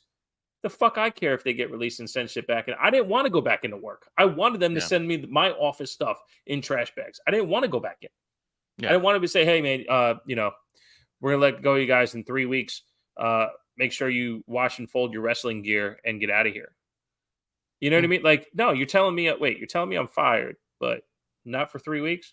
Yeah, I'm not going to work. Fuck you. But they made us go to work. They made us, put in. Yeah, it's just so dumb, man. And by the way, no wrestlers were tweeting at me. Really hope you get back on your feet. Yeah. But then again, maybe they didn't know. So yeah. But at the same time, like, you don't want people to lose their jobs. You want people to keep their living, and it's always a bummer to hear someone lost their job. I also think that we undervalue the concept of getting that close. I do think that, not everyone's going to be successful at every dream they ever have. And I think that there's this weird thing where we go, oh, that was that person's dream. This is a tragedy. It's not a tragedy. It's a bummer. But at the same time, I didn't see a single name on that list that I didn't think either already had a Hall of Fame career and wasn't doing anything. I didn't see a name on that list I had seen on TV in a year. Right. You know what I mean? And so it's kind of like, yeah, it's probably better in a lot of ways. Like, it's a bummer to lose your job, sure. But also, if you can't feed your family, that's not a me concern. As a viewer, as even a person, like, if you told me you lost your job, you don't know how you're gonna feed your kids, I'd be like, dude, what happened? Like, I mean, you're supposed to foresee things and save, and you as an adult, figure out contingencies to take care of your children. Why, I'm not gonna call your job and start tweeting at them, bring them back, Right. But it's an adult decision to, waste away all your money if that's what you did. But so yeah, I don't care about anyone's kid again. But well, at that too, though, I mean, and we've talked about this a million times, right? Like, how many of these people get their 90 days pay, right? Yeah. How many people get their, non-compete? 3 months to figure it out. And let's give Triple H a little bit of credit, or whoever's running the show. There wasn't a mass future endeavor tweet. They allowed everyone to tweet from their individual accounts about their own releases. It wasn't a mass press. Fucking Matt Riddle, aka Matt Riddle, was released. Even he, who was released over his circumstances, which I'm sure was a lot more than because they haven't been on TV, he still was allowed to tweet out, "I'm no longer with WWE. Thank you everybody for your support." Yeah. Everyone had the same copy and paste tweet, but it wasn't like it was the cold future endeavored one that everyone else got a couple years ago. So yeah, it was cold in its own way, but it came from their personal accounts, which is nice. Wouldn't that be fucked up if they tweeted from the person's personal account and they didn't know it went out because they have control over their Twitter alert? Right. It'd be so funny if they're sitting there, they got an alert, people like responding to a tweet. What did I put? I'm no. Oh shit! Like, I'm sure that's not how it went, but. And I'll be honest, one of the things I was really happy about with this set of releases is there was no fucking person in any of the insider sites that had the information before the person personally tweeted it out. These vultures who get a name off of other people's misery, they got to be the first one to say someone's fired. They got to be the first one to say someone's passed away. They're vultures of it. There's people who've literally made their name as the person you go to if you want to know who's getting released. The idea that it came from all of their own accounts and all these people were reporting on tweets they saw and having to look through everyone's Twitter. You're just one of us, guys. You're not one of these insiders, and you don't get the fucking garbage anymore. Like, that made me so happy to see that all of the releases were announced by personal accounts. Yeah, for sure. For sure. Because that always made me sick to my stomach when people would be like, "Oh, check out this person. He's got all the fucking goods on the fucking firing." I'm like, what a six. Yeah, there was an account or two I saw that was like, it appears there's going to be some WWE releases coming up, but the actual names weren't out yet, which was cool. So, I mean, these guys do know something, but they don't know everything, and most of the time they're fucking wrong anyway. I mean, look at the Jade Cargill signing, right? How many people said, "Oh, rumors are, insiders are saying that," and even if they say a deal, it's never even close to what happens, right? Oh, expecting a long-term deal. Oh, it was a 3-year deal. It was a 2-year deal. It was a 5-year deal. Like, you don't know. These fucking people don't know. It's crazy. Yeah. It's crazy. Yeah. I just it's nice to see a lot more news just coming from the people in the big like ESPNs and stuff. And then Yeah. the squabbling happens on the outside, which is fine. Dude, did you hear But about yeah, Bobby Roode? no, what happened to him? I know he went through Suppose surgery recently. Yeah, and supposedly it's career ending. Supposedly like his neck injury, and I didn't research it. I don't know if I heard it on a podcast or something like that, but they were talking, like he's now just a producer now. Because when I didn't see his name on the list, Yeah. because especially since Dolph Ziggler got released, it's like when I didn't see his name on there, and to your point, everyone who hasn't been on TV is basically who was released. I was just thinking to myself, like, maybe it's legit. Maybe he does have a neck injury that's just gone, and has him out of the ring, and now he's a producer. They might have already reworked his contract to not be independent and work for the company now as a producer. There's a few of these guys I think would make great producers. Shelton Benjamin, I think, would be amazing to have backstage Absolutely. still. Or Dolph trainer. Ziggler, I think, trainer. But at the same time, like, I mean, yeah, Dolph Ziggler was. I saw people saying that one was shocking.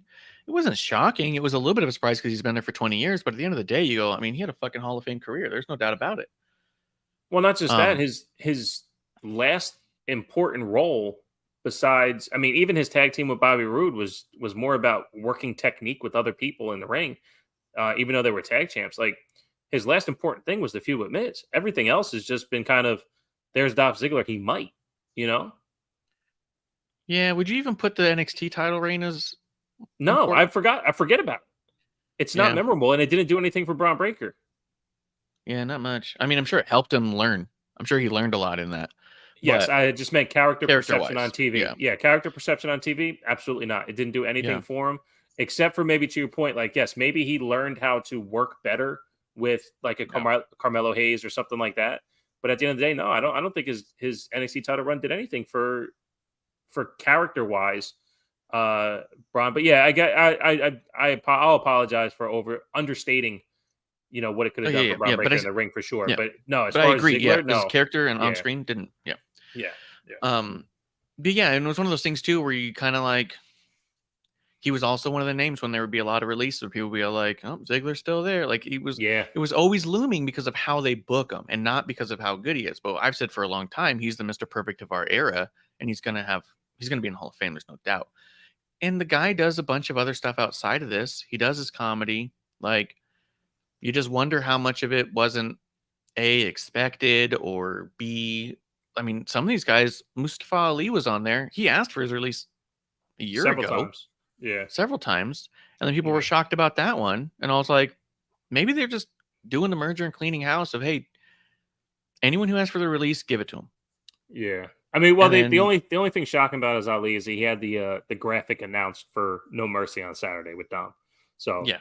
But that's it though. But besides that, look, I love Ali's athleticism. I love his passion when he talks about wrestling. But we've talked about this for years. His character just doesn't relate on TV. No matter what Yeah. he tries to grab to, it just doesn't relate. I loved Retribution. We bonded over Retribution on how bad it was, but how great it could have been. And it was right there every time. And it never clicked. And it's partly his undoing. I mean, his Cruiserweight Classic stuff and all that shit was just incredible. Incredible Cruiserweight wrestling. And then even his transition into the US title feud, it was so fucking close every time. But it's just, maybe better for him. Dude, and not I'm to a say few real quick. specifically Retribution, but I do get a little tired of the amount of people who always say like every single thing that ever goes wrong is never the talent's fault. That was no fault of their own. And when you think about certain people and some of the stuff that they did and their belief that they gave everything they could and it still didn't work and still didn't get over. But like you and I said, we broke down so many ways it could have worked. Is it 100% always the production stopping them? Or is there a little bit on your side where you were given these moments too? Like, I do think that some of these releases too, I looked at and said, yeah, the person didn't get over and it was their own fault. It's so crazy that I've seen so many people just defend 100% of these people. But at the same time, like, I get it. We look up to some of these guys. We think that, hey, maybe that could be us in our dream job. But at the same time, if I'm not good at my dream job, I'm going to be fired. Like, and some of these guys, I don't know. They can go on and be so much better. Look at Drew, what Drew did to himself on the indies, Cody asked for his release and went and made something of himself the way that he did. Like, there's so much more to it than just this person's release and now their life and dream is over. But then there's guys like Tyler Breeze who never seem to go into wrestling anymore because he was comfortable with what his career was, and he likes training and doing the other side of things. Like, we impose a lot on these people is the other thing I'm saying. Like, we have who we want to blame. Too. Yeah, we project what we think is the right thing or what could have happened. Yeah. And I'm just looking at the list, just taking it in like, oh, okay, I'm a viewer and a fan. Some of these people I didn't want to see on my TV anymore because I wasn't, I didn't find them enjoyable to watch in any aspect. And some of these people I was really bummed because I thought they had a ton of potential. But at the end of the day, it's up to them to decide what's going to be next for them. And I just think that, I don't know, maybe it's just immature that we go online and think that we're going to raise a stink and virtue signal and that makes us cool now and awesome. Like, I don't know, dude. I've been listening to less and less wrestling podcasts as they get harder and harder at shilling, and nothing is ever a wrestler's fault. Nothing is ever. It's always the machine that's at fault. Yeah. It's always everything that happens to any of these guys is a tragedy. Where sometimes you look at him and go, yeah, maybe it was about time that guy goes.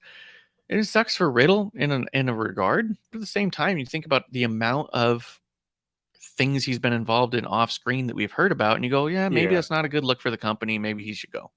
Well, like Riddle's one that I don't necessarily feel bad for. Like Ali, I do feel bad for in a way where you see that potential that it would be cool to see Intercontinental Champion, US Champion. But like I was just thinking about why I stepped away. Like, what if Tony Storm had the same opportunity as a Riddle, as a Mustafa Ali, where they had a chance to project themselves as a character without getting berated by Charlotte, right? Like she took the pie to the face. She was getting beat down constantly before she had a chance to even express herself as a character. If she had that time on TV to express herself as a character and relate to the fans the same way Riddle did, the same way Mustafa Ali did, would she still be in the company? Right? Like, and I'm not saying she's the perfect talent, but there's not so many, but I'm sure if we thought about it, how many people along the line haven't been given the opportunity to be on TV as much as, a Mustafa Ali or a Riddle to get the chance to stay. And I know Riddle's is probably more like we talked about from backstage stuff, but like even Top Dollar said it. Somebody tweeted, I wish they would push Top Dollar more. And he said, when you're on TV on the highest rated show with the most over talent, you are getting a push. Stop basically shutting down these wrestling marks who say stuff like that. So he even understood his position. He understood the opportunity he had just by being on TV in ring with LA Knight for 3 weeks in a row. So these talents having that opportunity now, Top Dollar seemed to never capitalize fully on his opportunities because he's not there anymore. Which I didn't see if Ashante got released and BFAB got released. So no, they're still there. They were at SmackDown. They were in the dark match before the show. So yeah, maybe it's a Top Dollar thing that either he didn't want to be there or salary too high or what have you. I don't know what that is, but as far as I know, like when you have that opportunity to be on TV, like you said, you have to make the most of it, and that's how WWE works. AEW might work a little bit different, but when it comes to WWE, when you're on TV, you got to make the most of it. And look, like you said, most of the people on that list, they weren't on TV anyway. Yeah, they weren't. And this might give them a chance to get on TV somewhere else. Two people got released. Emma, Riddick Moss. They had their chance. It was right there in front of them. Over and over. It didn't work. Feel bad for them. Sure. They seem to have a relationship outside of it. So at least they have an opportunity to grow together outside. But yeah, maybe they could be a unit. I mean, yeah. Yeah, and I mean, also for Mustafa Ali, I don't feel bad for him 1 second because you publicly announced you wanted to be released a couple of times. So for me, I was happy for him to see him on the list. Oh, he got what he wanted. That's true. You know what I mean? I guess what he wanted. He asked for it. He's been saying, and then he said that he was at this point going to run his contract out. He even said he wasn't going to re-sign. No matter what he did in NXT, he wasn't That's true. long term. So I saw him on the list and went, oh, great. Like, it's so weird that we can't even we tell them they have to keep everyone. Yeah. They can't release anyone. But then as soon as someone wants a release, they're in prison. It's just a weird fucking community. That's why I'm on there so little now. Yeah. Everything I read, I just go, these are children takes. Like, these are children. who think they understand a lot more than I think that they do. But also, it's okay to also just be a fan and not be affected by a lot of that. You know what I mean? Is the TV going to be different this week than it was last week? No. I don't know. No. And that's Good. what I'm watching is the TV. Well, that's the thing. Yeah, These guys aren't paying me to do stuff. If every one of these dudes, I was producing a podcast for them, and that meant I was out of a job, I'd be like, oh man, this is tragic. None of these guys are fucking give me money. Yeah, I kind of did the same thing. I was like, oh, bummer, SmackDown. Oh, bummer, Raw. Oh, bummer, NXT. Yeah. But it's certain, like, I mean, some of these guys too, like with Dolph, what else could you do with him? Like, I think he needs a break. If he's going to come back and be a big deal, he needs to be away for a bit, because every time we see him, we know exactly what we're going to get. We're gonna get a really cool looking match. We're gonna get some overselling, and then we're gonna get a loss. Yeah. Which, by the way, I'm sure it was on purpose, but Kofi hit the Famouser in his match with Drew. So, shouts to Dolph on that. Yeah. Dude, and I love Dolph. He's so good. I think he's amazing. His sell of the spear against Goldberg was amazing. The greatest thing in the history of spear selling. It was amazing. My favorite Goldberg match of all time is against Dolph. Yeah. How awesome was that match? Well, honestly, I like the Bobby one better. The Bobby one at Crown Jewel, the Falls Count Anywhere, whatever, where Bobby died. That was probably his best match, but my favorite match. Oh, gotcha. Yeah, that match was awesome. Yeah, dude, it was so fucking good.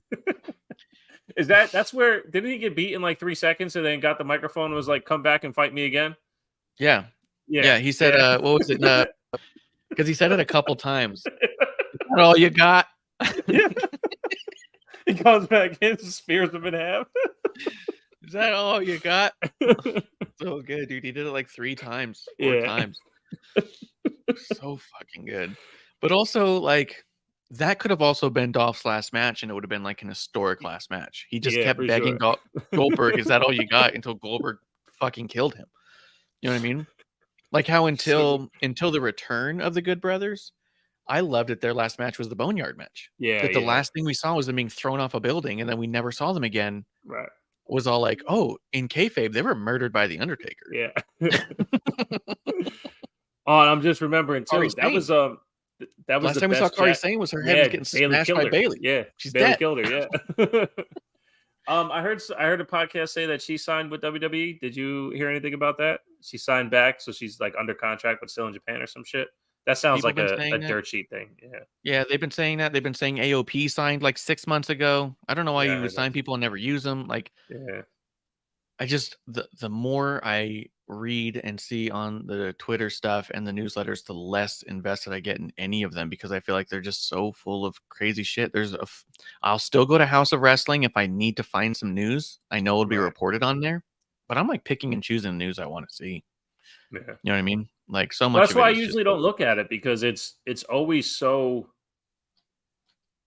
I don't know. It's let's say they're 80% correct in the information that is correct. Not saying like they get it right 80% of the time, but if they report like Cody signs with WWE, it won't say that he signed in February or March or April. You know what I mean? Like that story might contain 80% correct information. Yeah. 30% of the time. Like they don't even hit 100% on their right information. So I don't even pay attention. And by the time it's all resolved, you get the full version of the truth at some point anyway. You don't have to be the first to hear half the truth. Yeah. I agree. That's why I just kind of stay out of it all now, and I'm on there from time to time. I tweet like once every 3 weeks. It's just, and there's also no discourse. It's also one of the reasons why we haven't had the dive bar open in a month. There's no discourse. There's no discussion. It's the same people hyping the same people. It's the same circular talking, the same fantasy booking. There's no interesting conversations going on. And I mean, I like a lot of the people who are positive and constantly support the people. Like I even put her over before, Stephanie Hypes. I love her. She's great. She's always been good to me. I've been as good to her as I possibly can. Anything that she's ever asked for, I've done. Like I've helped her figure out stuff before. At the same time, before I get online, I know what she's tweeting. You know what I mean? I know what she's talking about. I know who she's supporting. I know that she's going to be generally positive. and put over the women. Like, I mean, but I don't mean that in a bad way. It's just not super interesting to log into every day and be like, this person's still doing this stuff, right? It's just No, I get it. because I like Because that's I like the conflict resolution of the conversations, right? I'll bring up Jade Cargill again, and we can kind of get on her real quick. Yeah.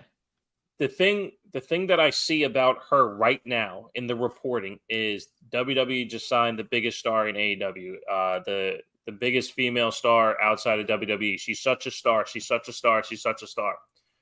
I agree. You look at her and you go, holy shit. Yep. Who's that? This isn't. Comedians say this all the time. You have 30 seconds to 2 minutes of your fame, then good luck. Yep. You know, that's the same thing in wrestling. You are a star until you're not a star anymore. So once Jade steps in the ring, if her promos aren't Charlotte or better, she will not get runtime. Yeah. If her in-ring work is not Charlotte or better, and this is our perception of Charlotte, I'll lump you right in with me. If her in-ring work is not Charlotte or better, it's not going to work. That's my fear. Her in-ring work, to me, for those who think Charlotte is a great wrestler, her in-ring work was comparable to Lana at best. Yeah. When Lana stopped, when Lana got released or left, or I forgot how her transition happened, but when Lana was no longer with WWE, she was on a build to actually learning how to wrestle. When she was tag teaming with Natty, getting better and better and better every week, showing a little bit better, a little bit more. Jade has never shown fluidity like that. So my first thing when I saw she got signed, I was like, great job, NXT. You got yourself someone who you can teach how to wrestle, who's a fucking star.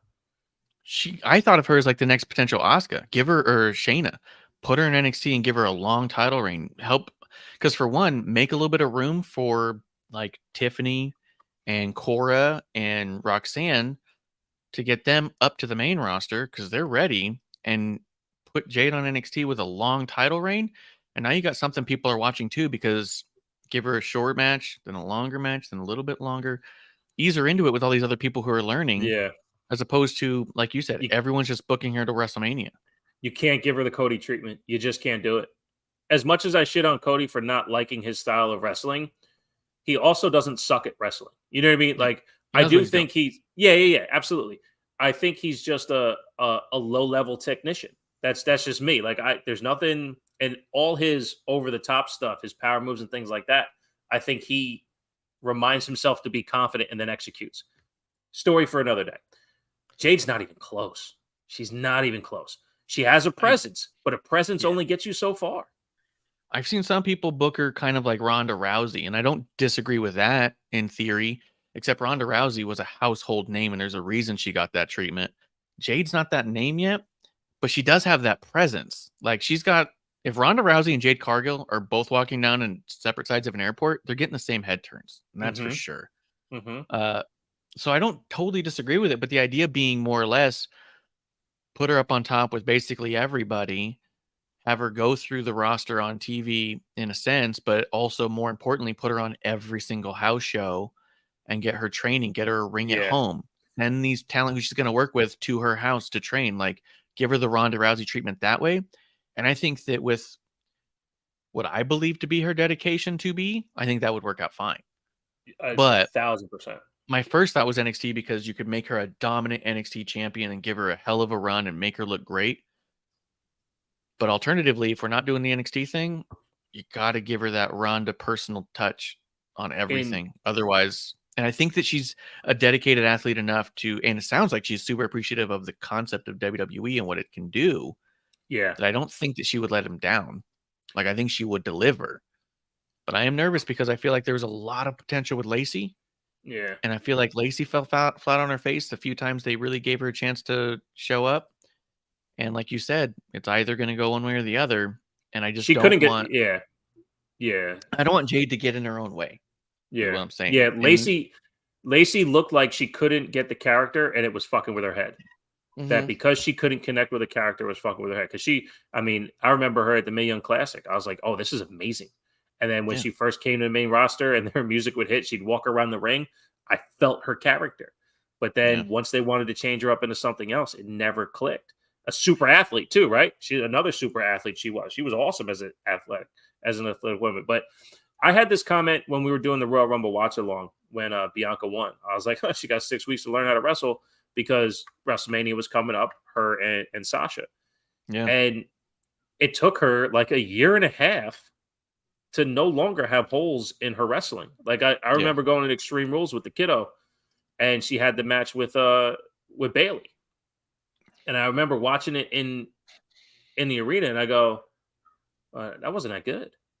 But then on TV, I was like, oh, that was really good. It looked better on TV than it did live.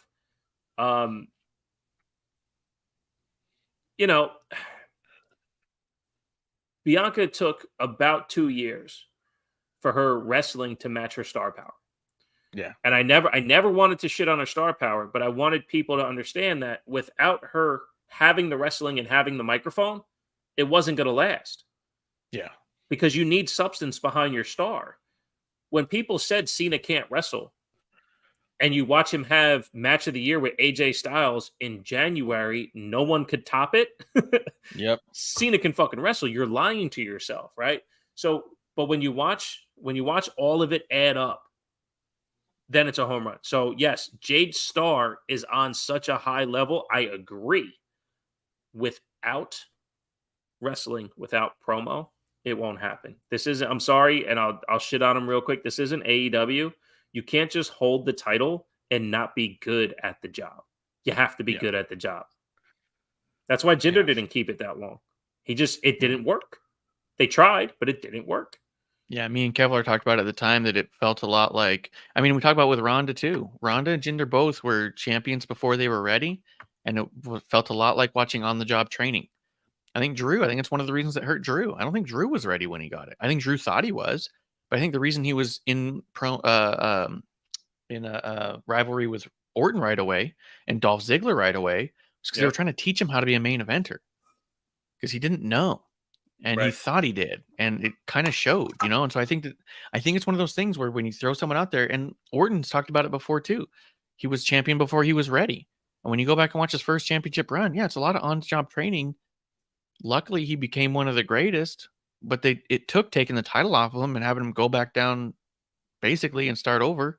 Like some of these guys think they're ready when they're not, and it hurts them long term. I just don't want that for Jade, because I think, like you said, I think the potential there is so fucking great. Like she's. Did you listen to her interview with The Ringer? No, I was thinking I should. When I read a lot of the quotes though. Yeah, I was wondering if I should, because I've turned away from listening to them too. They get very narrative driven as well. Yeah. And I know how much Kaz reveres Jade for her star power, and I don't fault him for that. But there has to be something behind it. Like he was calling Bianca a generational talent before she was in-ring ready, right? Like, yes, talent, sure. Execution, that's another thing. So that's what I mean. So I'm curious of her humility and if she's willing to sacrifice her star power for how many months to be in the PC to really fine tune how to go, But I don't know how long that would take and what's the value of her not being on TV. Yeah, well, then in turn, we talk about the Ronda Rousey treatment and why didn't it work for Ronda? We didn't talk about that. The fans turned on her because it was a lot of on-the-job training. Yeah. Watching her not be as good as the people she's in the ring with and dominating and winning. When it's obvious, it's obvious. And the fact of the matter is, Jade has not been in the ring with any woman caliber of any woman in the WWE right now. Yep. They didn't even let her around most of them. Like she had one match with Ruby. She had no matches with Tony. You know what I mean? Like she was never around the women who even learned the WWE system. The WWE is just better at cranking out the women's wrestlers. Yeah. So that's one of my fears, that she's going to be outmatched so fast. So remember when Cody came back and everyone was in love with Cody, and I was like, listen, he's being force-fed to the crowd with the song and the whoa and the, the what do you want to talk about? Like the obvious crowd love me, before he had a chance to really prove himself on the microphone through the ring work. This is why you should love me, right? Yeah. What's that going to be like for Jade? Because for as star as she is, she doesn't have a song from AEW that people remember and can sing, right? She doesn't have. She's not bringing anything over with her that's going to translate on the same level that Cody did. So to get the audience to love her right away, I mean, they're starting from so much lower. So even though Cody was one of the top male talents that they had star power wise, he also had these fan triggers to be along with him. The dun dun, as soon as his music hits, you know what I mean? So Jay doesn't have that. And she is the biggest star they had in the women's division. Britt Baker was probably the most popular women's wrestler, but Britt Baker wasn't as cached as Jade was. Jade stands out, and she just puts her hands on her hips. You're like, oh my God, that's a star. Britt, she has to be surrounded by a million people and never lose a match. And you go, man, she's awesome, which is debatable as well. Which I don't think the two of them ever mixed it up because they kept separate women's divisions. Yeah.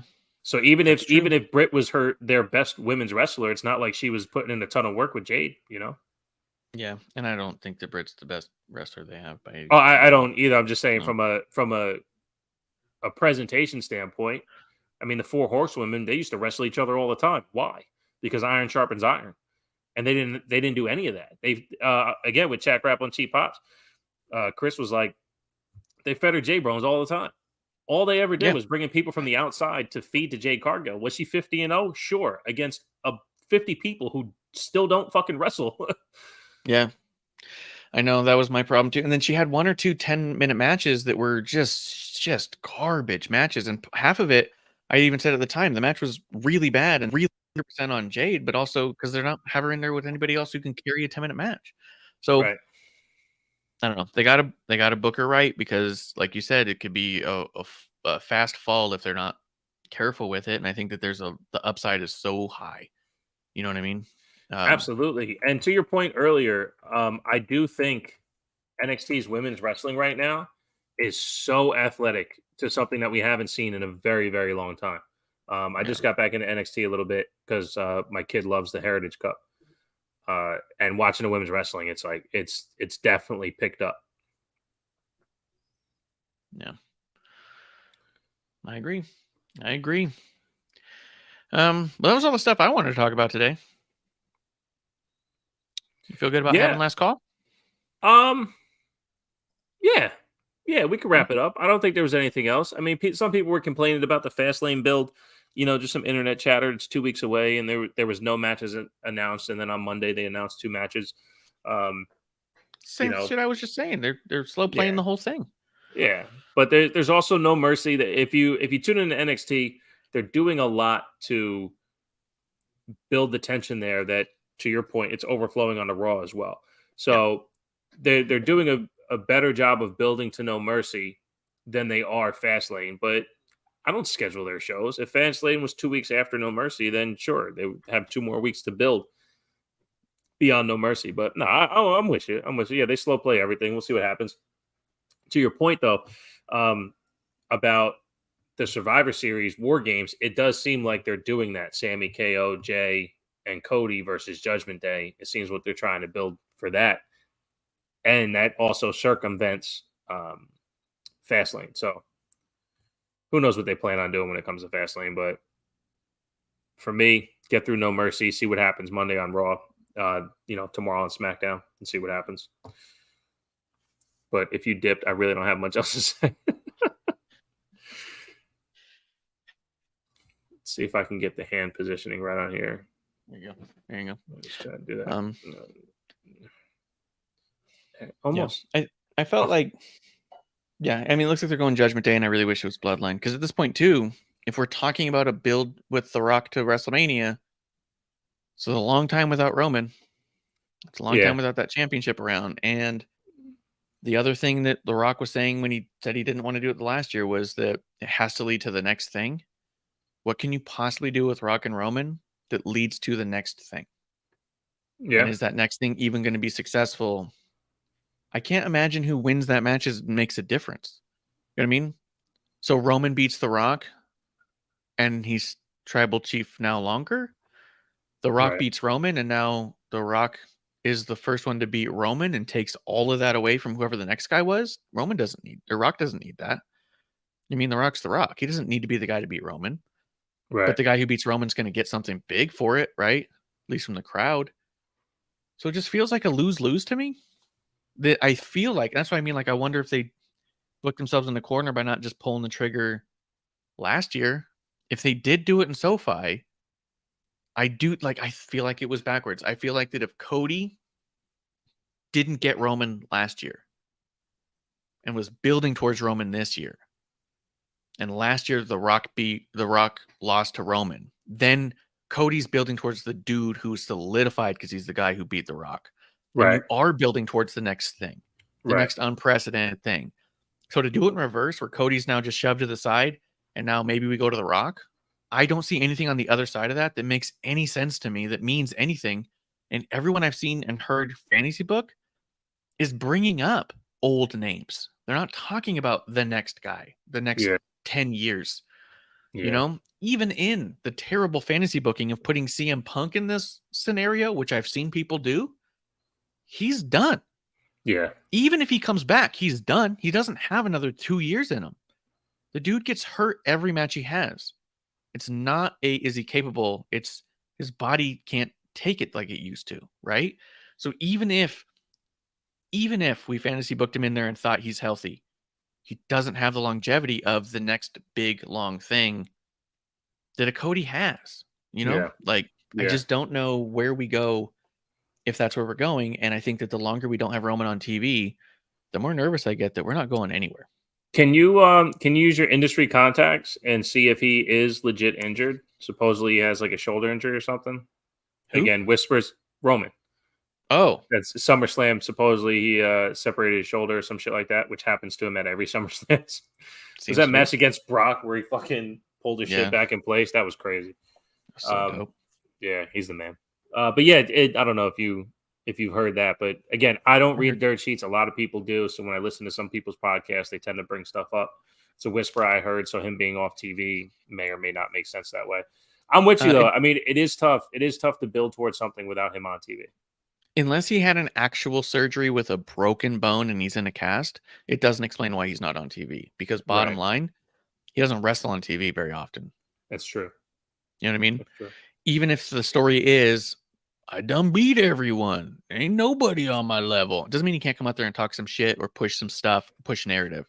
Right? And and his family's been doing the dirty work anyway. So even if he's there, even though he's not wrestling, he still doesn't put hands on people either because he has the other people to put the hands on people.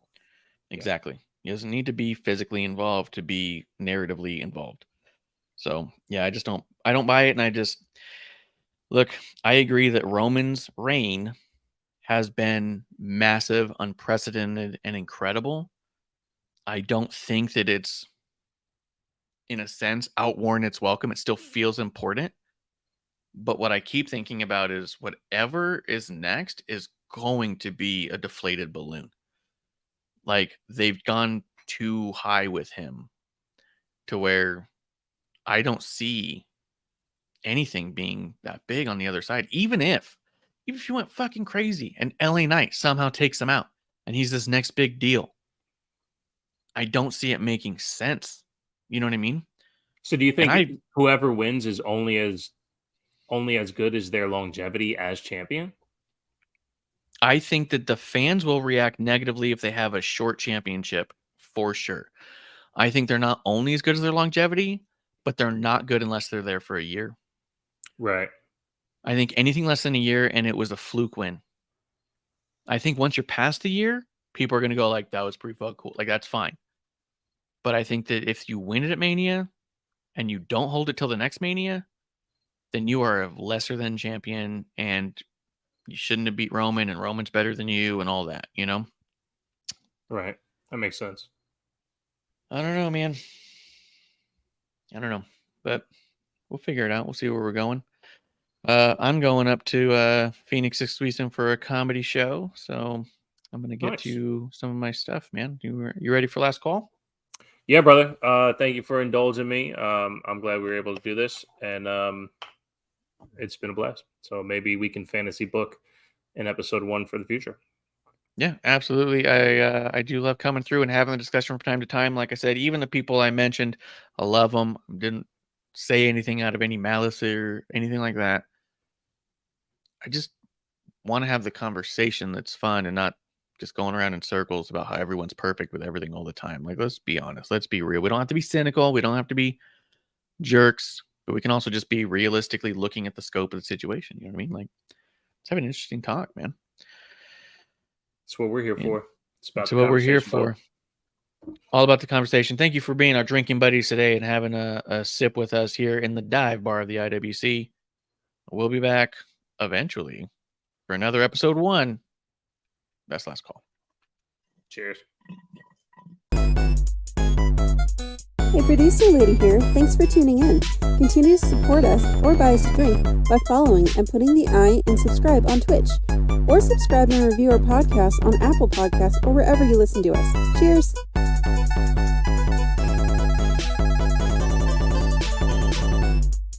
I would never have a drink with wrestling on the rocks.